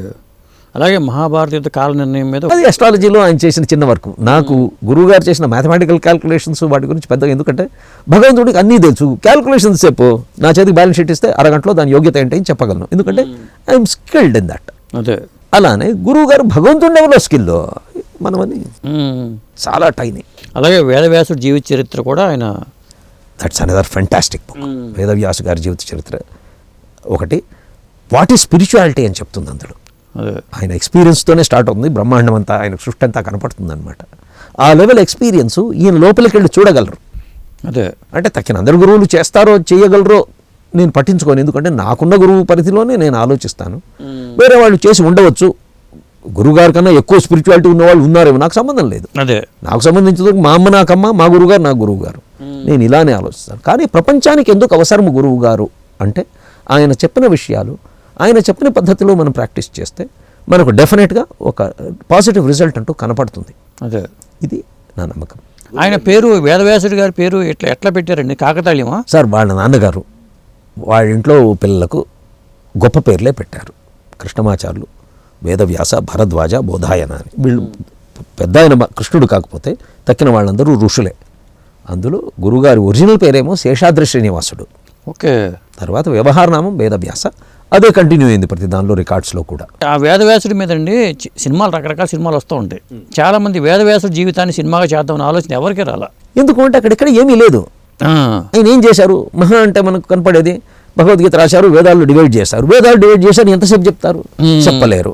సరే, ఆయన తర్వాత ఈ కౌరవుల్ని సంతతే కదా, పాండవులు కానీ కౌరవులు కానీ. పాండవులు ఆయన సబ్ సంతతి, కరెక్ట్. అంతేగాని ఆయనగా చేసింది ఏమీ లేదు. అప్పుడప్పుడు వచ్చి కనపడి బ్లెస్సింగ్ ఇస్తూ ఉండినారు తప్ప యాక్టివ్గా ఏమీ లేరు. కృష్ణుడంత యాక్టివ్ లేరు, లేకుంటే భీముడంత యాక్టివ్ కూడా లేరు. అదే, ఎందుకంటే ఋషి సంకల్పాలు వాళ్ళు ప్రపంచానికంతా వాళ్ళు ఏదో పనిచేస్తూ ఉంటారు, అది పబ్లిష్ చేయరు. సింపుల్గా చెప్తాను, మనము ఈ సౌత్ ఇండియానే తీసుకుంటే ఈ గోదావరి ఏరియాని గౌతమ ఋషిది ఏరియా అంటారు. అట్లే ఈ కేరళ ఆ ల్యాండ్ని పరశురామ ఏరియా అంటారు. What is this? ఎందుకు ఇట్లా అంటారు అంటే, మునులు ఋషులు అని రెండు రకాలు మనం విన్నాం. అవును. మునులు అంటే వాళ్ళు మౌనంగా ఉండి వాళ్ళ ప్రేయర్స్తో ప్రపంచానికి ఎనర్జీని సప్లై చేస్తూ ఉంటారు, వాళ్ళు ఎక్కడా తిరగరు. ఈ ఋషులు అనే వాళ్ళు ఏం చేస్తారంటే, వాళ్ళు చూచిన జ్ఞానాన్ని 10 మందికి తెలియజెప్పి వాళ్ళ బిహేవియర్ని మారుస్తూ, వాళ్ళ ఆశ్రమాలు మెయింటైన్ చేస్తూ, అక్కడ చుట్టుపక్కల జనాల్ని, ఆ ఏరియా వాళ్ళందరికీ వాళ్ళు తిరిగి లెసన్స్ చెప్తూ జనాల్ని బాగు చేసేందుకు ట్రై చేస్తారు, సొసైటీని బిల్డ్ చేసేందుకు ట్రై చేస్తారు. ఇది ఋషులకి మునులకి ఉన్న తేడా. ఓకే. వీళ్ళందరూ ఋషులు ఎందుకు అంటే, వీళ్ళందరూ influenced by certain stellar entities, మన చిన్న ఎంటిటీస్ కాదు. అగస్త్యుడు అంటే ఒక నక్షత్రం ఉంది, అగస్త్య నక్షత్రం. అక్కడి నుంచి భూమి మీదకి ఒక చిన్న ఎంటిటీని పాస్ చేసి ఇక్కడ అడ్మినిస్ట్రేషన్ చూసుకున్నారు ఆయన. ఇదే అగస్త్యులు వేర్వేరే నక్షత్ర మండలాల్లో, వేర్వేరే గ్రహాల్లో కూడా వాళ్ళ పనులు చేసి ఉండవచ్చు. భూమికి సంబంధించిన వరకే మనం చూస్తాం. అదే, అలా ఒక్కొక్క ఋషి కూడా అంతే. మీరు ఈరోజు కూడా సప్తర్షి మండలము అని ఆకాశంలో చూస్తాం, అవన్నీ నక్షత్రాలు మనకు కనపడుతూనే ఉన్నాయి. సో స్టెలార్గా ఆ ఫ్రీక్వెన్సీని అర్థం చేసుకోగలిగిన వాళ్ళకి ఈ అవతారాల గురించి ఒక ఐడియా వస్తుంది. సినిమాలో తీయాలి అంటే వీటన్నిటిని పెట్టాలి, దానికి డైరెక్టర్ ఎవడన్నా గొప్పవాడైతే చిన్న కాన్సెప్ట్ని కూడా గొప్పగా తీయగలరు. అదే, అది టైం రావాలా, టైం వస్తే వస్తుంది, లేకుంటే అవసరం లేదనుకుంటారు. అదే, అసలు వేదవ్యాస జీవితం గురించి మనం వెతుకుదామంటే ఎక్కడ దొరకలా. ఒక మన విక్రాల వేదవ్యాస గారు రాసిన బుక్కే ఉంది. అవును, ఇంకెక్కడా లేదు. అలాగే ఇప్పుడు వేదవ్యాస గారు రాసిన పుస్తకాలే కాకుండా మిమ్మల్ని బాగా ప్రభావితం చేసిన బుక్స్ ఏమున్నాయండి? నేను ఐఎమ్ వెల్ రెడ్. ఎందుకంటే చిన్నప్పటి నుంచి నాకు బుక్స్ అంటే ఇష్టం. చందమామ వస్తే 20 నిమిషాల్లో తిప్పేసి పక్కన పెట్టేసేవాడిని. ఎప్పుడు నా 3, 4, 5 తరగతుల్లో. అప్పుడు మాకు తెలుగు, మనకు అందరికీ తెలుగు వచ్చేది చిన్నప్పుడు. ఇప్పటి వాళ్ళకి తెలుగు రాదు, ఏదో ఎడుతున్నారు కాదు. అవును, మనకు తెలుగు వచ్చేది. ఆ మ్యాగజైన్స్ అన్నీ అప్పుడు వచ్చేవి. చందమామ, బాలమిత్ర, బొమ్మరిల్లు ఇవన్నీ వచ్చేవి, పడేసేవాళ్ళం. అట్లే పెద్దవాళ్ళు చూపించుకుంటారు. ఆంధ్రప్రభ, ఆంధ్రపత్రిక ఇవి కూడా చదివేవాళ్ళం. మా ఇంట్లో న్యూస్ పేపర్ చిన్నప్పుడు అలవాట్లేదు. బెంగళూరుకి వెళ్ళిన తర్వాత న్యూస్ పేపర్ ఉండేది. ఓకే. బట్ అది కూడా ఫస్ట్ వస్తూనే చదివేయడం, మనకు కావాల్సిన చదివేసి పక్కన పెట్టడం అలవాటు. నన్ను ప్రభావితం చేసింది అంటే నిర్మోహమాటంగా చెప్పాలంటే రామాయణం. మా ఇంట్లో ఒక రామాయణం ఉన్నది, తెలుగులో వచన రామాయణం. అందులో ఫస్ట్ యుద్ధకాండ చాలా చదివేవాళ్ళం. ఎందుకంటే ఈ బాణం వేసి ఆయన వాడిని చంపినారు, ఆ బాణం వేసి ఇట్లా ఈ యుద్ధాల గురించి చిన్నపిల్లలకి ఎట్లాగో ఇంట్రెస్ట్ ఉంటుంది, అవి చదివేవాడిని. ఎందుకు ఇవే చదవాలి, యుద్ధాలే కదా అని ఒకరోజు అనిపించి ఆ బుక్నే బాలకాండం నుంచి మొదలెట్టి చదివాను. అందులోనే ప్రతి చోట ధర్మ సూక్ష్మాల గురించి ఎక్స్ప్లెయిన్ చేస్తూ వస్తారు. ఓకే. అరే ఇంత పట్టించుకున్నారు, ఎందుకు ఇవన్నీ మనం చదవము అనిపించింది. సరే, నాకు కొంచెం సాంస్క్రిట్ పరిజ్ఞానం ఉంది. మా ఇంట్లో పారాయణగా అంటే ఒక పూజలాగా చేస్తారు. రామాయణం ఫస్ట్ నుంచి లాస్ట్ వరకు చదివాను, కొన్నిసార్లు చదివాను. ఓకే. చదివితే రామాయణం స్టార్ట్ అవ్వడమే మీరు గమనించారో లేదో, బాలకాండతో స్టార్ట్ అవుతుంది. బాలకాండలో ఫస్ట్ చాప్టర్లో నారద మహర్షి వాల్మీకి మహర్షి దగ్గరికి వస్తే ఆయనకు అర్ఘ్యపాద్యాదులు ఇచ్చిన తర్వాత వాల్మీకి మహర్షి అడుగుతారు, అయ్యా ఈ ప్రపంచంలో మీకు తెచ్చిన వాళ్ళలో ఎవరు, కోన్ వస్మిన్ సాంప్రతంలోకి అని రాముడి గుణాలను అడుగుతారు. గుణవాన్ కశ్య వీర్యవాన్ ధర్మజ్ఞశ్చ కృతజ్ఞశ్చ సత్యవాక్యో దృఢవ్రత చారిత్రేణ చ కో యుక్త సర్వభూతేషు కోహిత విద్వాన్ కః కస్సమర్థశ్చ కశ్యైక ప్రియ దర్శన కశ్య బిభ్యతి దేవాశ్చ జాతరోషస్య సంయుగే ఏతదిచ్ఛామ్యహం శ్రోతుం పరం కౌతూహలం హిమే. నాకు చాలా ఇంట్రెస్ట్ ఉందయ్యా, ఇటువంటి వాడు ఎక్కడైనా ఉన్నారా అంటే భలే అడిగినా కృష్ణ, చాలా కష్టం ఇటువంటి వాళ్ళు దొరకడము. బహో దుర్లభాశ్చయత్వయా కీర్తాగుణ మునే వక్ష్యామి అహం బుద్ధ్వా తైర్యుక్త. నీకు కావాల్సిన ఒక వ్యక్తి ఉన్నాడులే అని చెప్పి ఇక్ష్వాకువంశ ప్రభు రామోనామ జనిష్ఠ అని ఆయన గుణాలన్నీ చెప్తూ వస్తారు. ఓకే. గుణాలతో స్టార్ట్ అవుతుంది, గొప్ప గుణాలు ఏమిటి అని.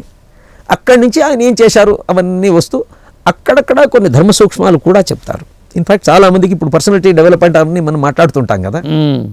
ఆంజనేయ స్వామి ఫస్ట్ టైం రాముల వారిని కలుస్తారు. రాముల వారు లక్ష్మణుడు ఇద్దరు అడవిలో నడుస్తూ వస్తూ ఉంటారు. సుగ్రీవుడు భయపడి ఎవరై అంటే మీరేం టెన్షన్ పడదు, లక్షణంగా ఉన్నాయి వీళ్ళ బాడీ లక్షణాలు, తేజస్సు అంతా చాలా బాగుంది, నెగిటివ్ కాదు, నేను వెళ్ళి మాట్లాడుస్తానులే. ఆయన వచ్చి మామూలుగా వేషం వేసుకొని వచ్చి మామూలు మనిషి రూపంలో వచ్చి వాళ్ళకి సంకల్పం కెపాసిటీ ఉండింది. వచ్చి అయ్యా మీరెవరు, ఈ వేషభూషణాలు మీకు సూట్ కావట్లేదు, మీరు తపస్సులాగా ఉన్నారు, చేతిలో ధనుర్బాణాలు ఉన్నాయి, వాట్ ఈస్ దిస్ అని అడుగుతారు. రాముడు పెద్ద ఆయన జవాబు చెప్పాడు, తమ్ముడు చెప్పాలి. రాముడు వార్నింగ్ ఇస్తారు లక్ష్మణుడికి, లక్ష్మణ గమనించు, ఈయన చాలా గొప్ప వ్యక్తి, ఈయన మాట చూడు, ఎక్కడా తొట్టుపాటు లేదు, మొహంలో డైరెక్ట్గా మనల్ని చూసి మాట్లాడుతున్నాడు, కళ్ళు చిన్నగా పెద్దగా చేశారు, భురువులు పైకి లేవడము ఇవి లేవు, ఒకే వాల్యూమ్లో వస్తూ ఉంది, ఒకే ఫ్రీక్వెన్సీలో వాయిస్ వస్తూ ఉంది, ఏది అరుస్తూ చెప్పడం లేదు, మనసులో చెప్పుకోవటం లేదు, పెద్ద వాయిస్తో అరిచి చెప్పటం లేదు, లో వాయిస్తో వినపడకుండా చెప్పట్లేదు. అంతేకాకుండా పదాలు కూడా ఎక్కడి పదాలు అక్కడే ఉన్నాయి. వేదాంగాలు చదివినా కూడా గ్రామర్ కంప్లీట్గా వ్యాకరణంలో ఎక్స్పర్ట్ అయిన వాడికి కూడా ఇంత బాగా వాణి ఉండదు, జాగ్రత్తగా మాట్లాడు అంటారు. అంటే ఈ లక్షణాలు మంచి వక్త ఎలా ఉండాలి అని ఎప్పుడు రామాయణంలో చెప్పారు. ఇటువంటివి మనం వెతికితే రామాయణంలోనే ఒక 1000-2000 దొరుకుతాయి. ఉన్న 24,000 శ్లోకాల్లో ఇటువంటి 1000-2000 మనకు ఈవెంట్స్ దొరుకుతాయి. ఓకే. అంత గొప్ప పుస్తకం అది. That is when I fell in to love with spirituality. అబ్బో ఇంతుంది మనది అని. Okay. Ramayanam is a wonderful book. ఎవరైనా చదివితే, అర్థం చేసుకొని చదివితే, మూలము చదివితే అర్థం చేసుకుంటూ it will be a phenomenal experience. Okay. From my part that is the book that influenced me a lot. గురువుగారి బుక్లు ఇంక ప్రతి ఒక్కటి నన్ను పట్టుకొని లాగాడు. కానీ మీరు కూడా ఏదైనా రాద్దాం దీని మీద అని ఆలోచన కానీ? నాది వృశ్చిక లగ్నం. లగ్నంలో కుజుడు బుధుడు ఉన్నారు. ఓకే. మనకు అన్ని ఐడియాలు వస్తాయి కానీ ఏమీ చేయమన్నమాట. అదే బుధుడు intelligence, I have the capacity. కుజుడు ఉన్నాడు, వాణిళ్ళు ఈ ఇంటెలిజెన్స్ వాళ్ళిద్దరు పడుకో అంటారు. కాబట్టి నేను ఎఫర్ట్ పెట్టను. స్పిరిచువల్గా మాట్లాడేందుకు పెడతానంటే గురువు మళ్ళీ నా గురువు రవి కూడా లగ్నంలోనే ఉన్నారు. సో గురువు వాక్కునిస్తాడు. అదే నేను మాట్లాడితే 10 మంది వింటారు, కుజుడు కూడా ఉన్నాడు కాబట్టి. అదే దట్ ఈస్ అన్ అడ్వాంటేజ్. పుత్రకారకుడు గురువు అంటాం. గురువు పుత్రకారకుడు. కానీ కారకో భావన ఆశాయ అనే సూత్రం ప్రకారం కారకుడు భావంలో ఉండకూడదు అంటారు. అవును, ఆ భావంలో కారకుడు ఉంటే సంతానం ఉండదు అంటారు. అది ఎంతవరకు నిజం? ఇది కారకోభావనాశాయ అంటే ఆ భావంలోనే ఉంటేనే. ఎందుకు ఉండదు అంటే అది in all cases it is not true. ఎందుకంటే నాకు 5th house lord 5th house లో ఉండి 4 పిల్లలు ఉన్నవాళ్ళు తెలుసు. ఓకే, ఉన్నారు. భావనాశం కాదు. కాదంటే జాతకాన్ని చాలా విషయాల నుంచి చూడాలి. వీడి ప్రాజనీ స్ట్రెంత్ ఎంత ఉంది, వీడి లగ్నం స్ట్రెంత్, వీడి 5th house స్ట్రెంత్ గమనిస్తే 5th house ఇస్ ఫర్ ప్రాజనీ. అవును. 5th house స్ట్రెంత్ని చూచి వాటి రిలేషన్షిప్, వాటిలో డామినేటింగ్ ఫోర్సెస్ ఏమున్నాయి అని చూస్తే సింపుల్గా చెప్పవచ్చు. ఒకటైతే చెప్పవచ్చు, అక్కడ ఎలక్ట్రికల్ ప్లానెట్స్ లైక్ కేతువు కానీ రాహు కానీ 5th హౌస్లో ఉంటే చాలా మిత సంతానము ఆర్ నో సంతానము అని కూడా చెప్పవచ్చు. అవును. ఇటువంటి ఉండే వాళ్ళకి చాలా నిక్కచ్చిగానే చెప్పవచ్చు. అక్కడ కూడా పిల్లలు అవుతారు అనేందుకు ఆ ప్లానెట్ స్ట్రెంత్ ఎంత, ఆ ప్లానెట్ అధిపతి స్ట్రెంత్ ఎక్కడ, వాడెక్కడున్నాడు, వాడు దాన్ని ఎలా కాపాడుకుంటున్నాడు అని చూసి అప్పుడు కూడా పిల్లలు కలిగిన కేసులు నాకే తెలుసు. ఓకే, కాబట్టి ఆ సూత్రాన్ని మనం పెద్దగా పట్టించుకోవాల్సిన అవసరం లేదంట. కారకోభవనాశాయ ఇస్ నాట్ కరెక్ట్. అలా వివాహకారకుడు వివాహస్థానంలో ఉండకూడదు, సప్తమంలో ఉండకూడదు. సప్తమంలో శుక్రుడుండి, సప్తమాధిపై సప్తంలో శుక్రుడుండి అదే అందమైన భార్యను పెళ్లి చేసుకున్న వాళ్ళు, అందమైన మొగుడిని పెళ్లి చేసుకున్న వాళ్ళు నాకే తెలుసు. ఇన్ఫ్యాక్ట్ అందమైన భార్యలను పెళ్లి చేసుకున్న వాళ్ళు కూడా తెలుసు. మరి ఎందుకు వచ్చినాయి ఈ సూత్రాలు? కొన్ని సూత్రాలు కొందరి అబ్జర్వేషన్స్ని చెప్తాయి. It may not be universal. ఇంకా ఇప్పుడు వేదవ్యాస గారి దీంట్లో సత్సంగం ఎలాంటి కార్యక్రమాలు జరుగుతున్నాయి? సత్సంగం అందులో ఇట్స్ భజనలు మీరు చాలామంది చేయడం వినింటారు. ఏదో పద్ధతిలో తల కూర్చుంటారు, భజన చేస్తారు, భజనలు చేస్తారు. వాళ్ళ మటుకు వాళ్లకు అది నమ్మకము, హ్యాపీగానే ఉంటుంది. మా సత్సంగం కిరాలు వేదవ్యాస్ గారి ఆధ్వర్యంలో కానీ ఆయన బ్లెస్సింగ్స్ వల్ల జరిగే సత్సంగంలో ఒక ప్రోగ్రామ్ అంటూ ఉంటుంది. ఓకే. ఫస్ట్ వస్తూనే మేము ఏం చేస్తామంటే అక్కడ కూర్చొని దేవతల అగరత్తులు అవన్నీ ఇనిషియల్ పూజలు అన్నీ చేసేసి విష్ణు సహస్రనామం చేస్తాం. ఆడవాళ్ళు ఎడం వైపు, మగవాళ్ళు కుడి వైపు కూర్చుంటాము దేవుడిని ఫేస్ చేస్తూ. ముందొకరు ప్రారంభకులు కూర్చుంటారు. అక్కడ ఈ విష్ణు సహస్రనామం వల్ల ఒక ఎనర్జీ పుడుతుంది. ఎనర్జీ పుట్టిన తరువాత మేము కొన్ని భజనలు చేస్తాం. ఫస్ట్ 2 గణపతి భజనలు చేస్తాం, తరువాత 2 గురు స్తోత్రాలు గురువు భజనలే చేస్తాం, తరువాత 4 విష్ణువు భజనలు చేసి, తర్వాత సుబ్రహ్మణ్య స్వామి భజన చేసి, తరువాత శుద్ధ బ్రహ్మ పరాత్పరరామ్ అంటూ రాముడి భజన చేస్తాం. దీని తర్వాత నారాయణ మంత్రం చేస్తాము, ప్రసాదం తీసుకుంటాము. ఇది ఇంత వివరంగా ఎందుకు చెప్తున్నాను అంటే ఫస్ట్ మీరు ఎక్కడ ఏ స్తోత్రం చేసినా కూడా దానికి సంబంధించిన వైబ్రేషన్స్ అక్కడ ఉంటాయి. ఎందుకంటే శబ్దం మనం ఇప్పుడు కొడితే మనకు వినపడటం కాసేపటి ఆగిపోవచ్చు, కానీ ఈ తరంగాలు తిరుగుతూ ఉంటాయి. ఇది మీకు తెలుసు. ప్రూఫ్ ఏంటంటే రేడియో స్టేషన్లో రేడియో వేవ్స్ కింద మారి అవి మన రేడియోలో రిసీవ్ చేయగలిగే కెపాసిటీ పెడితే ఎక్కడో చేసింది వస్తుంది, మనకు తెలుస్తుంది. అవును. సో ఇది జరుగుతుంది. మనం ఇట్లా కొడితే ఈ సౌండ్ ఇక్కడితో ఆగదు, ఇంకెక్కడో వేరే రూపంలో ట్రావెల్ చేస్తూనే ఉంటుంది. ఇది నిజం అనుకుంటే అక్కడ అంతమంది కూర్చొని విష్ణు సహస్రనామం చేస్తే there is a kind of vibrations produce అని అనుకుందాం. ఎనర్జీ అని మాట్లాడుకుందాం. Any frequency is energy, next level. ఈ ఎనర్జీ అక్కడ వాళ్ళందరి శరీరంలోకి ఇంకుతుంది బేసిక్గా. ఈ ఎనర్జీ ఇంకిన తర్వాత ఏం చేస్తామంటే మనం గణపతితో భజనలు స్టార్ట్ చేస్తాం. మూలాధారంలో ఉన్న ప్రాణశక్తిని గణపతి అంటారు, అందరికీ తెలుసు. ఈ గణపతితో అక్కడి ఆ ఎనర్జీకి ఈ ఎనర్జీని మనం ఇండ్యూస్ చేసి దాన్ని ఏం చేస్తామంటే ఒక గురువుతో కనెక్ట్ అయ్యి ఆయన హెల్ప్ అడుగుతూ దాన్ని పైకి తీసుకెళ్లేందుకు ట్రై చేస్తాం. అంటే మన energy content will grow in the positive way because of the guru stotras. Okay. తర్వాత ఏం చేస్తామంటే హృదయస్థానంలోకి వస్తాం. త్రూ ఆల్ దిస్ పాస్ అయ్యి గురువు మధ్యలో అరుణాచల శివ అని కూడా అంటాం. రుద్రం దాటి తర్వాత విష్ణు స్థానంలోకి వస్తే హృదయంలోకి వస్తుంది. హృదయంలోకి వచ్చిన తర్వాత ఏం చేస్తామంటే అక్కడ విష్ణు భజనలు కొన్ని చేసిన తర్వాత సుబ్రహ్మణ్యం చేస్తాం. ఓకే. సుబ్రహ్మణ్యం అంటే మీరు గమనించుంటారు, 2 పాములు ఇట్లా పెట్టి బొమ్మగా వేస్తారు. అది మన ఇడాపింగళ నాడుల ఎనర్జీ, మన వెన్నెముక వెంట ఉంటాయి. అవును. సుబ్రహ్మణ్యానికి 6 ముఖాలు, 6 ముఖమని తమిళ్లో అంటారు, షణ్ముఖ అని సంస్కృతంలో అంటాం. ఏమిటా 6 ముఖాలు అంటే సహస్రారాన్ని వదిలేస్తే ఆజ్ఞ దాకా మూలాధారం నుంచి 6 చక్రాలు, ఈ కుండల్ని వీడు ఏ లెవెల్లో ఉన్నా సరే అన్ని చోట్ల కనపడుతూ ఉన్న ఎనర్జీ 6 ముఖాలుగా కనపడుతుంది. అందుకని ఆ లోపల ఉన్న ప్రాణశక్తిని సుబ్రహ్మణ్య శక్తి అంటాం. ఓకే.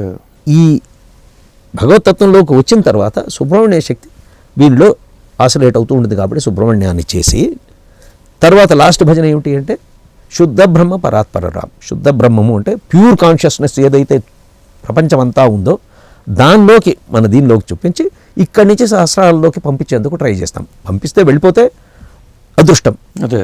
బట్ వెళ్ళిపోకుండా ఉన్నా కూడా లోపల స్పిరిచువల్ ఎనర్జీ కంటెంట్ పెరుగుతుంది. చాలామందికి రోగాల్లో రిలీఫ్ వస్తుంది, వాళ్ళ లైఫ్ ప్రాబ్లమ్స్లో రిలీఫ్ వస్తుంది. ఎందుకంటే divinity has started oscillating in ఈ సిస్టమ్. ఓకే. సరే, తర్వాత నైవేద్యం పెడతాం, ప్రసాదం తీసుకుంటాము. ఈ సిస్టంలో ఎవరెవరు ఏదేదో ర్యాండమ్గా భజనలు చేసేందుకన్నా ఈ సిస్టమ్ ప్రకారం చేసేది నాకు తెలిసి మా ఒక్క సత్సంగం చేసేవాళ్ళు ఉండవచ్చునేమో, వాళ్ళ పద్ధతిలో ఇదే గైడెన్స్ ఇచ్చేవాళ్ళు ఉండవచ్చు. ఓకే. కొందరు న్యూట్రల్గా మెడిటేషన్ చేయండి అంటారు. మెడిటేషన్ చేస్తే ఎనర్జీ ఎలా వస్తుందో నాకు తెలియదు. You are keeping your mind at rest and then allowing the divinity to function through you. అది కూడా ఒక మెథడ్ కావచ్చు. కానీ మా సత్సంగంలో కాన్షియస్గా ఇవి జరుగుతాయి, జరిగింది. అబ్జర్వ్ చేసి ఎఫెక్ట్స్ చూచిన వాళ్ళని నేను చాలామందిని చూశాను. ఓకే. అందువల్ల మా సత్సంగం చాలా గొప్పది గురువుగారు పెట్టింది. అంటే సత్సంగంకి చాలా ఇంపార్టెన్స్ ఉందనేది అర్థమవుతుంది దీన్ని బట్టి. Very much. ఎస్. సత్సంగంతో పాటు పుస్తకాలు చదవటం కానీ అధ్యయనం కానీ ఇవన్నీ కూడా హెల్ప్ అవుతాయి. అంటే ఆధ్యాత్మిక అవసరం ఏంటి? ఎదగడానికి ఆధ్యాత్మికంగా ఎదగాల్సిన అవసరం మనిషికి ఎందుకు అంటే ఏం చెప్తారు? ఆధ్యాత్మికము అంటే నన్ను నేను బాగు చేసుకోవడానికి నాలో ఉన్న మెటీరియలిస్టిక్ లెవెల్ నుంచి స్పిరిచువల్ లెవెల్కి వెళ్ళాలి అంటే ఒక టూల్. ఎందుకు వెళ్ళాలి? Fundamental question. మెటీరియల్గా ఉన్ననాళ్ళు నువ్వు నీ స్వార్థం గురించి తప్ప ఇంకో దాని గురించి ఆలోచించవు. స్వార్థంలో అక్యుములేట్ చేసిన నాళ్ళు నీ పాజిటివ్ కర్మ నువ్వు ఖర్చు పెడుతూ ఉంటావు అనేది మన కర్మ సిద్ధాంతం ప్రకారం ఉన్నది. దానికి ఏదో ఇంకా సంపాదించాలా అక్యుములేట్ చేసుకుంటావు. చేసుకుని ఏం చేస్తావు? There is no definite. ఆస్తులు పెంచుకున్నాం, చేసుకుని ఏం చేస్తావు? Ultimately there is no end to it. ఎంతైనా పెంచుకుంటూ పోవచ్చు. నిప్పుల్లో సమిధలు వేస్తూ ఉంటే కాలుతూ పోతాయి. ఎంతైనా వేయచ్చు. ఉపయోగం ఏమిటి? ఏమీ లేదు. కామాగ్ని కూడా ఒక అగ్ని. నేను మీసాలు తిప్పేవాళ్ళు ఉన్నారు. సింపుల్గా చూడండి, మీ చుట్టూ సర్కిల్స్లో సీసాలు తాగేవాళ్ళు, బీర్లే అనుకుందాం. అదే. నేను 5 బాటలు తాగాను ఉంటే నేను 10 బాటలు తాగాను మీసాలు తిప్పేవాళ్ళు నా ఫ్రెండ్ సర్కిల్లోనే చాలామంది ఉండినారు. ఓకే. ఎందుకు అంటే that is the way they enjoy. వాళ్ళ లెవెల్లో గ్రేట్నెస్ అది. మీకు అదే గ్రేట్నెస్ కావాలంటే మీరు ఆ సర్కిల్లోనే ఉంటారు, దానిలోనే ఉంటారు. అది కాదు, అది మిమ్మల్ని పాడు చేస్తుందని మీకు తెలుసు, కానీ బయటికి రాగలరా? అది మీ ఈగో కింద మారింది. అదే. సో మీ ఈగోని పాజిటివ్ వైపుకు తిప్పాలి అంటే the only thing possible is either through service to another person, నిస్వార్థ సేవ, ఆర్ స్పిరిచువాలిటీ. నిస్వార్థ సేవతో చేయగలిగిన వాళ్ళు ఉన్నారు, వాళ్ళు తమ గురించి పట్టించుకోకుండా బాగుపడిన వాళ్ళు ఉన్నారు, బాగు చేసిన వాళ్ళు 10 మంది ఉన్నాడు. వీళ్ళు సర్వీస్ చేస్తూ వీళ్ళు కూడా బాగా ఎందుకు స్పిరిచువల్ సర్వీస్ వీళ్ళుగా సాధన చేసేవాళ్ళు కూడా ఉన్నారు. ఓకే. ఈ మెటీరియలిజం నుంచి బయటకు వచ్చి మనం బాగవుతూ ప్రపంచాన్ని మనం బాగు చేస్తూ అందులోంచి మనం కూడా బెనిఫిట్ పొందుతాం. అందరూ బాగుంటే మనం బాగుంటాము అన్న ఒక రూల్ ప్రకారం 10 మందిని మనం బాగు చేస్తే 10 మంది పాజిటివ్ వైబ్రేషన్స్ వల్ల మనం కూడా బాగుంటాం. ఈ సూత్రాన్ని డెవలప్ చేసేందుకు అవసరమైనది స్పిరిచువాలిటీ. ఓకే. అప్పుడు స్వార్థం తగ్గుతుంది, మనిషి నిస్వార్థంగా కొంచెమన్నా పని చేయడం మొదలు పెడతారు. కొంతమంది ఆధ్యాత్మికత ఏంటండి, ఒక వయసు వచ్చిన తర్వాత కావాలి, కానీ 20 ఏళ్ల వయసులో 25 ఏళ్ల వయసులో నీకు ఎందుకు ఆధ్యాత్మికత అంటారు? దానికి ఏం చెప్తారు? చాలా గొప్ప క్వశ్చన్. ఎందుకు అంటే నేను ఈరోజు తినాలన్నా 25 ఏళ్ళ తర్వాత తినాలన్నా అంటే రోజు తినాలి లేకుంటే బతకలేము అని అంటారు. మనిషి యాటిట్యూడ్, కన్నడలో ఒక రూల్ ఉంది, బెళగువ కుడి మొలకేయల్లే అని, పెరిగే చెట్టు మొలకలోనే తెలుస్తుంది దాని లక్షణము అని. ఓకే. ఉంది. అటువంటిది వీడు చిన్నప్పటి నుంచి ప్రాక్టీస్ చేయించకుండా ఉంటే అప్పుడు సడన్గా దీనిలోకి వస్తాడని ఏం guarantee? So positive habits have to be created from your childhood. Okay. చిన్నప్పటి నుంచి నేర్పిస్తే కనీసం ఐడియా అయినా ఉంటుంది. లేకుంటే నాకు రెలవెంట్ కాదు. మా ఫ్యామిలీస్లోనే చాలామంది దేవుణ్ణి నమ్మని వాళ్ళు ఉన్నారు. ఓకే. ఏ ఆచారాలని పాటించకుండా ఉండేవాళ్ళు ఉన్నారు. వాళ్ళందరూ మానిటర్లీ సక్సెస్ఫుల్. వాళ్ళు feel we have achieved something in life అని మీసాలు దూకుంటారు. ఎవడి భ్రాంతిలో వాడు ఉంటాడు. అదే భ్రాంతి అనుకుని వాళ్ళ పిల్లలు కూడా అదే నేర్పుతారు. అదే. మన వాళ్ళకి ఏం నమ్మకము? కొన్ని నీళ్లు పోయకుండా ఉంటే ఆ సోల్కి రెస్ట్ ఉండదురా అని. నాకు నమ్మకం లేదు అని పడేసిన వాళ్ళు ఉంటే నా సర్కిల్లోనే మేము మెడికల్ కాలేజీకి దానం ఇస్తాం బాడీని, it is more service to the society than అని అన్న వాళ్ళు ఉన్నారు. ఓకే. ఎవడు అభిప్రాయం వాడు మన వాడిది, అందరితో కొట్లాడక్కర్లేదు. బట్ ధర్మశాస్త్రం ఏం చెప్తుంది అంటే ఒక శవానికి సంస్కారం జరగాలి అని చెప్తుంది. సంస్కారం జరగాలి అంటే కంపల్సరీగా అది పోయిన కొన్ని గంటలకి ఆ సోల్ని అక్కడి నుంచి ఫ్రీ చేయాలి, దానికి పద్ధతులు అని. నేను నమ్మను అంటే బండ పైకి ఎత్తాయి, గ్రావిటేషన్ రూల్లో నేను నమ్మను అను, అది నెత్తిన పడకుంటే అప్పుడు చెప్పు అని అంటాం. అది ఫూలిష్నెస్ అంటారు. ఇది కూడా పద్ధతిలో ఫూలిష్నెస్ కాదంటే ఎవడి నమ్మకాలు వాడికి అని మనం వాళ్ళకి ఒక యాటిట్యూడ్, ఎందుకులే మనం అనుసారంగా కెలికి బురద మీద రాయేసి ఇట్లాంటివి నీతులు చెప్తారు. ఎక్కడ కరెక్షన్ అవసరమో అక్కడ కరెక్షన్ చేయడం ధర్మం. అందుకని గురుగారు లాంటి వాళ్ళు వచ్చారు, చేస్తున్నారు, ఇంకా చేసేవాళ్ళు చాలామంది, అటువంటి గురువు గారు చాలామంది ఉన్నారు ప్రపంచానికి మంచి చేసేందుకు వచ్చి. అందుకని వాళ్ళని అవతారాలు ఉంటాం. మనం కూడా వాళ్ళు దీనికి కొంచెం కృష్ణుడు గోవర్ధన్ గిరిని ఇస్తే బొమ్మలు చూడొచ్చు, పక్కన కర్ర పెట్టి ఆపిచ్చినాడు, అయ్యో పాపం స్వామి వేరు నొప్పి నేను కూడా సపోర్ట్ ఇస్తాను. అలా మనం కూడా చిన్న చిన్న సర్వీస్ చేస్తే మనకు మంచిది, ప్రపంచానికి మంచిది. కానీ ధర్మం చెప్పాలి. ఉపనయనం అనేది ఒకటి ఉంది, సంస్కారం. ఉపనయనంలో వీడికి ఫస్ట్ చెప్పేది ఏంటి అంటే వాడి చేతికి ఒక పలాశ దండం ఇస్తాం. అంటే రావి కర్ర కొన్ని ఆకులతో ఉంటుంది, అది పట్టుకుని వాడు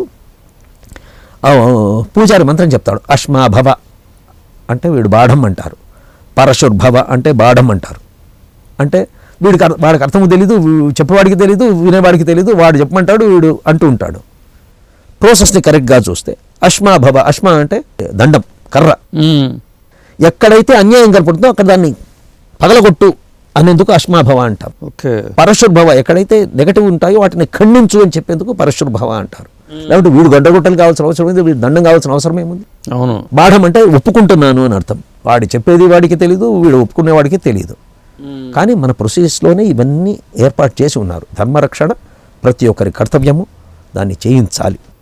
తెలియజెప్పే వాళ్ళు లేరు కాబట్టి, మన పేరెంట్స్ జనరేషన్లోనే చాలామంది చెప్పగలిగిన వాళ్ళు లేరు కాబట్టి ఉన్నవాళ్ళు అదృష్టవంతులు. వాళ్ళకు మన శాస్త్రాన్ని ఇంకా కాపాడాలి. ఎప్పటి వరకు కాపాడబడాలనో భగవంతుడికి తెలుసు. ఎప్పుడు సడన్గా బయటికి తీయాలనో అప్పుడు నెగటివ్ ఎలిమెంట్స్ అన్నింటినీ ఆయన తీసేస్తారు. ఆయన తీసేస్తే ప్రళయం అంటాం, మనం తీసేస్తే కరెక్షన్ అంటాం, అంతే తేడా. ఇప్పుడు కారణజన్ములు, అవధూతలు, యుగపురుషులు, ఇలా రకరకాల పేర్లు ఉన్నాయి. ఎవరు ఏ కేటగిరీ కింద ఎలా వస్తారు చెప్పండి ఒక్కసారి. గురువుగారినే తీసుకుంటాం. ఆయన కొన్ని పర్పసెస్ ఉన్నాయి.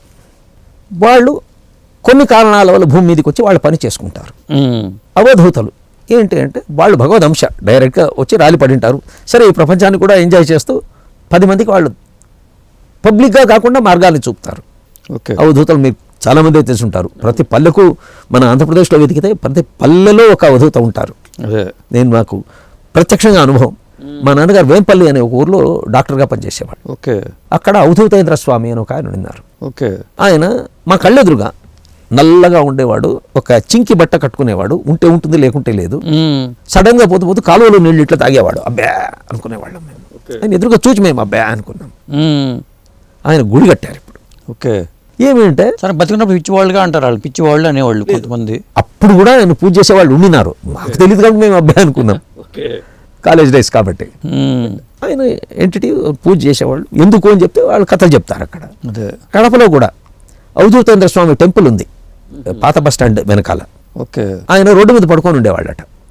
నల్ల మొద్దులా ఉండేవాడు, పొట్టిగా దుబ్బగా. రోడ్డు మీద పడుకుంటే ఓ బస్సు వస్తే వాడు తిట్టేవాడు, రోడ్డు మీద పక్కన బాగుంది, నేను వస్తా అనేవాడట. నేను వస్తానంటే టికెట్ తీసుకోవాలా, సరేలే.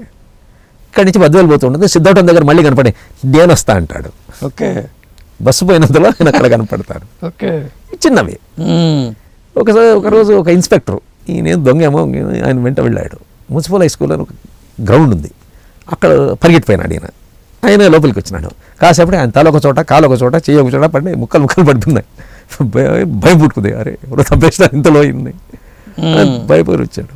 తర్వాత మళ్ళీ ఆయన కనపడినాడు నెక్స్ట్ డే. అప్పుడు ఆయన ఇదేది, వాట్ ఈస్ దిస్, ఈయన చచ్చిపోయింది చూచాను, ఈరోజు ఇట్లున్నాడు అని 2 రోజుల తర్వాత మళ్ళీ ఫాలో అయితే మరుసటి రోజు అట్లే కనపడినాయి ముక్కలు. అయితే ఒకదాని కూడా వెలుగుతూ ఉన్నాయి. అదే అబ్బో అని చెప్పి నమస్కారం పెట్టాడు. అట్లా ఎక్స్పీరియన్స్ చేసిన వాళ్ళు ఉన్నారు. వాళ్ళు ఎందుకు వస్తారు అంటే మనకు అంత ప్రజ్ఞ లేదు కాబట్టి ఎవరెవరు ఎందుకు వచ్చారో తెలియదు. ఇప్పుడు షిరిడి సాయి ఉన్నారు, ఆయన అవధూత అనుకోవాలా లేకపోతే ఏమనుకోవాలి? దత్త మార్గం అని ఒకటి ఉంది. దత్తుడు బేసికలీ అవధూత. ఆయన అవధూత చింతనం ఓం శ్రీ గురుదేవ దత్త జయ ఓం అంటాం. వాళ్ళ మార్గంలో ఉండేవాళ్ళు మన గణపతి సచ్చిదానంద స్వామి దత్త మార్గాన్నే చెప్తారు. అదే సాయి వాళ్ళు కూడా వాళ్ళ పద్ధతిలో ఆ రూపంలో వచ్చి ఆ మార్గాన్ని స్ప్రెడ్ చేసిన వాళ్ళు. అట్లా మనకు మహారాష్ట్రలో ఇది చాలా ఎక్కువ కనపడుతుంది.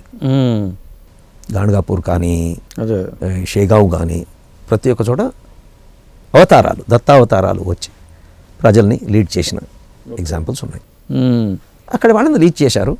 సాయి కొంచెం ఎక్కువ పాపులర్, ఎందుకంటే ఈ తెలుగు వాళ్ళు ఎక్కడికి వెళ్తే అక్కడ 10 మందిని తీసుకెళ్తారు. మనకు అదొక లోపల ఉన్న వెంకటరమణ స్వామిని పక్కన పెట్టుకొని ఎక్కడైనా సరే క్షేత్రం చేద్దామనే కెపాసిటీ తెలుగు వాళ్ళకు ఉంది.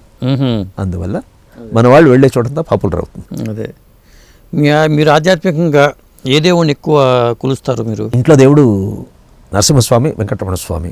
ఓకే. మా పూజల్లో అవే ఎక్కువ ఉంటాయి. విష్ణు సహస్రనామం అనేది అలవాటు. ఏ దేవుళ్ళైనా వైష్ణవ పరంగా పూజ చేయాలంటే విష్ణు సహస్రనామం చిన్నప్పటి నుంచి అలవాటు. ఓకే. అది గురుగారి సత్సంగంలో కూడా అదే ఉంది. We do that. అంటే మీ పూర్వీకులంతా ఎక్కడ వాళ్ళు అండి అసలు?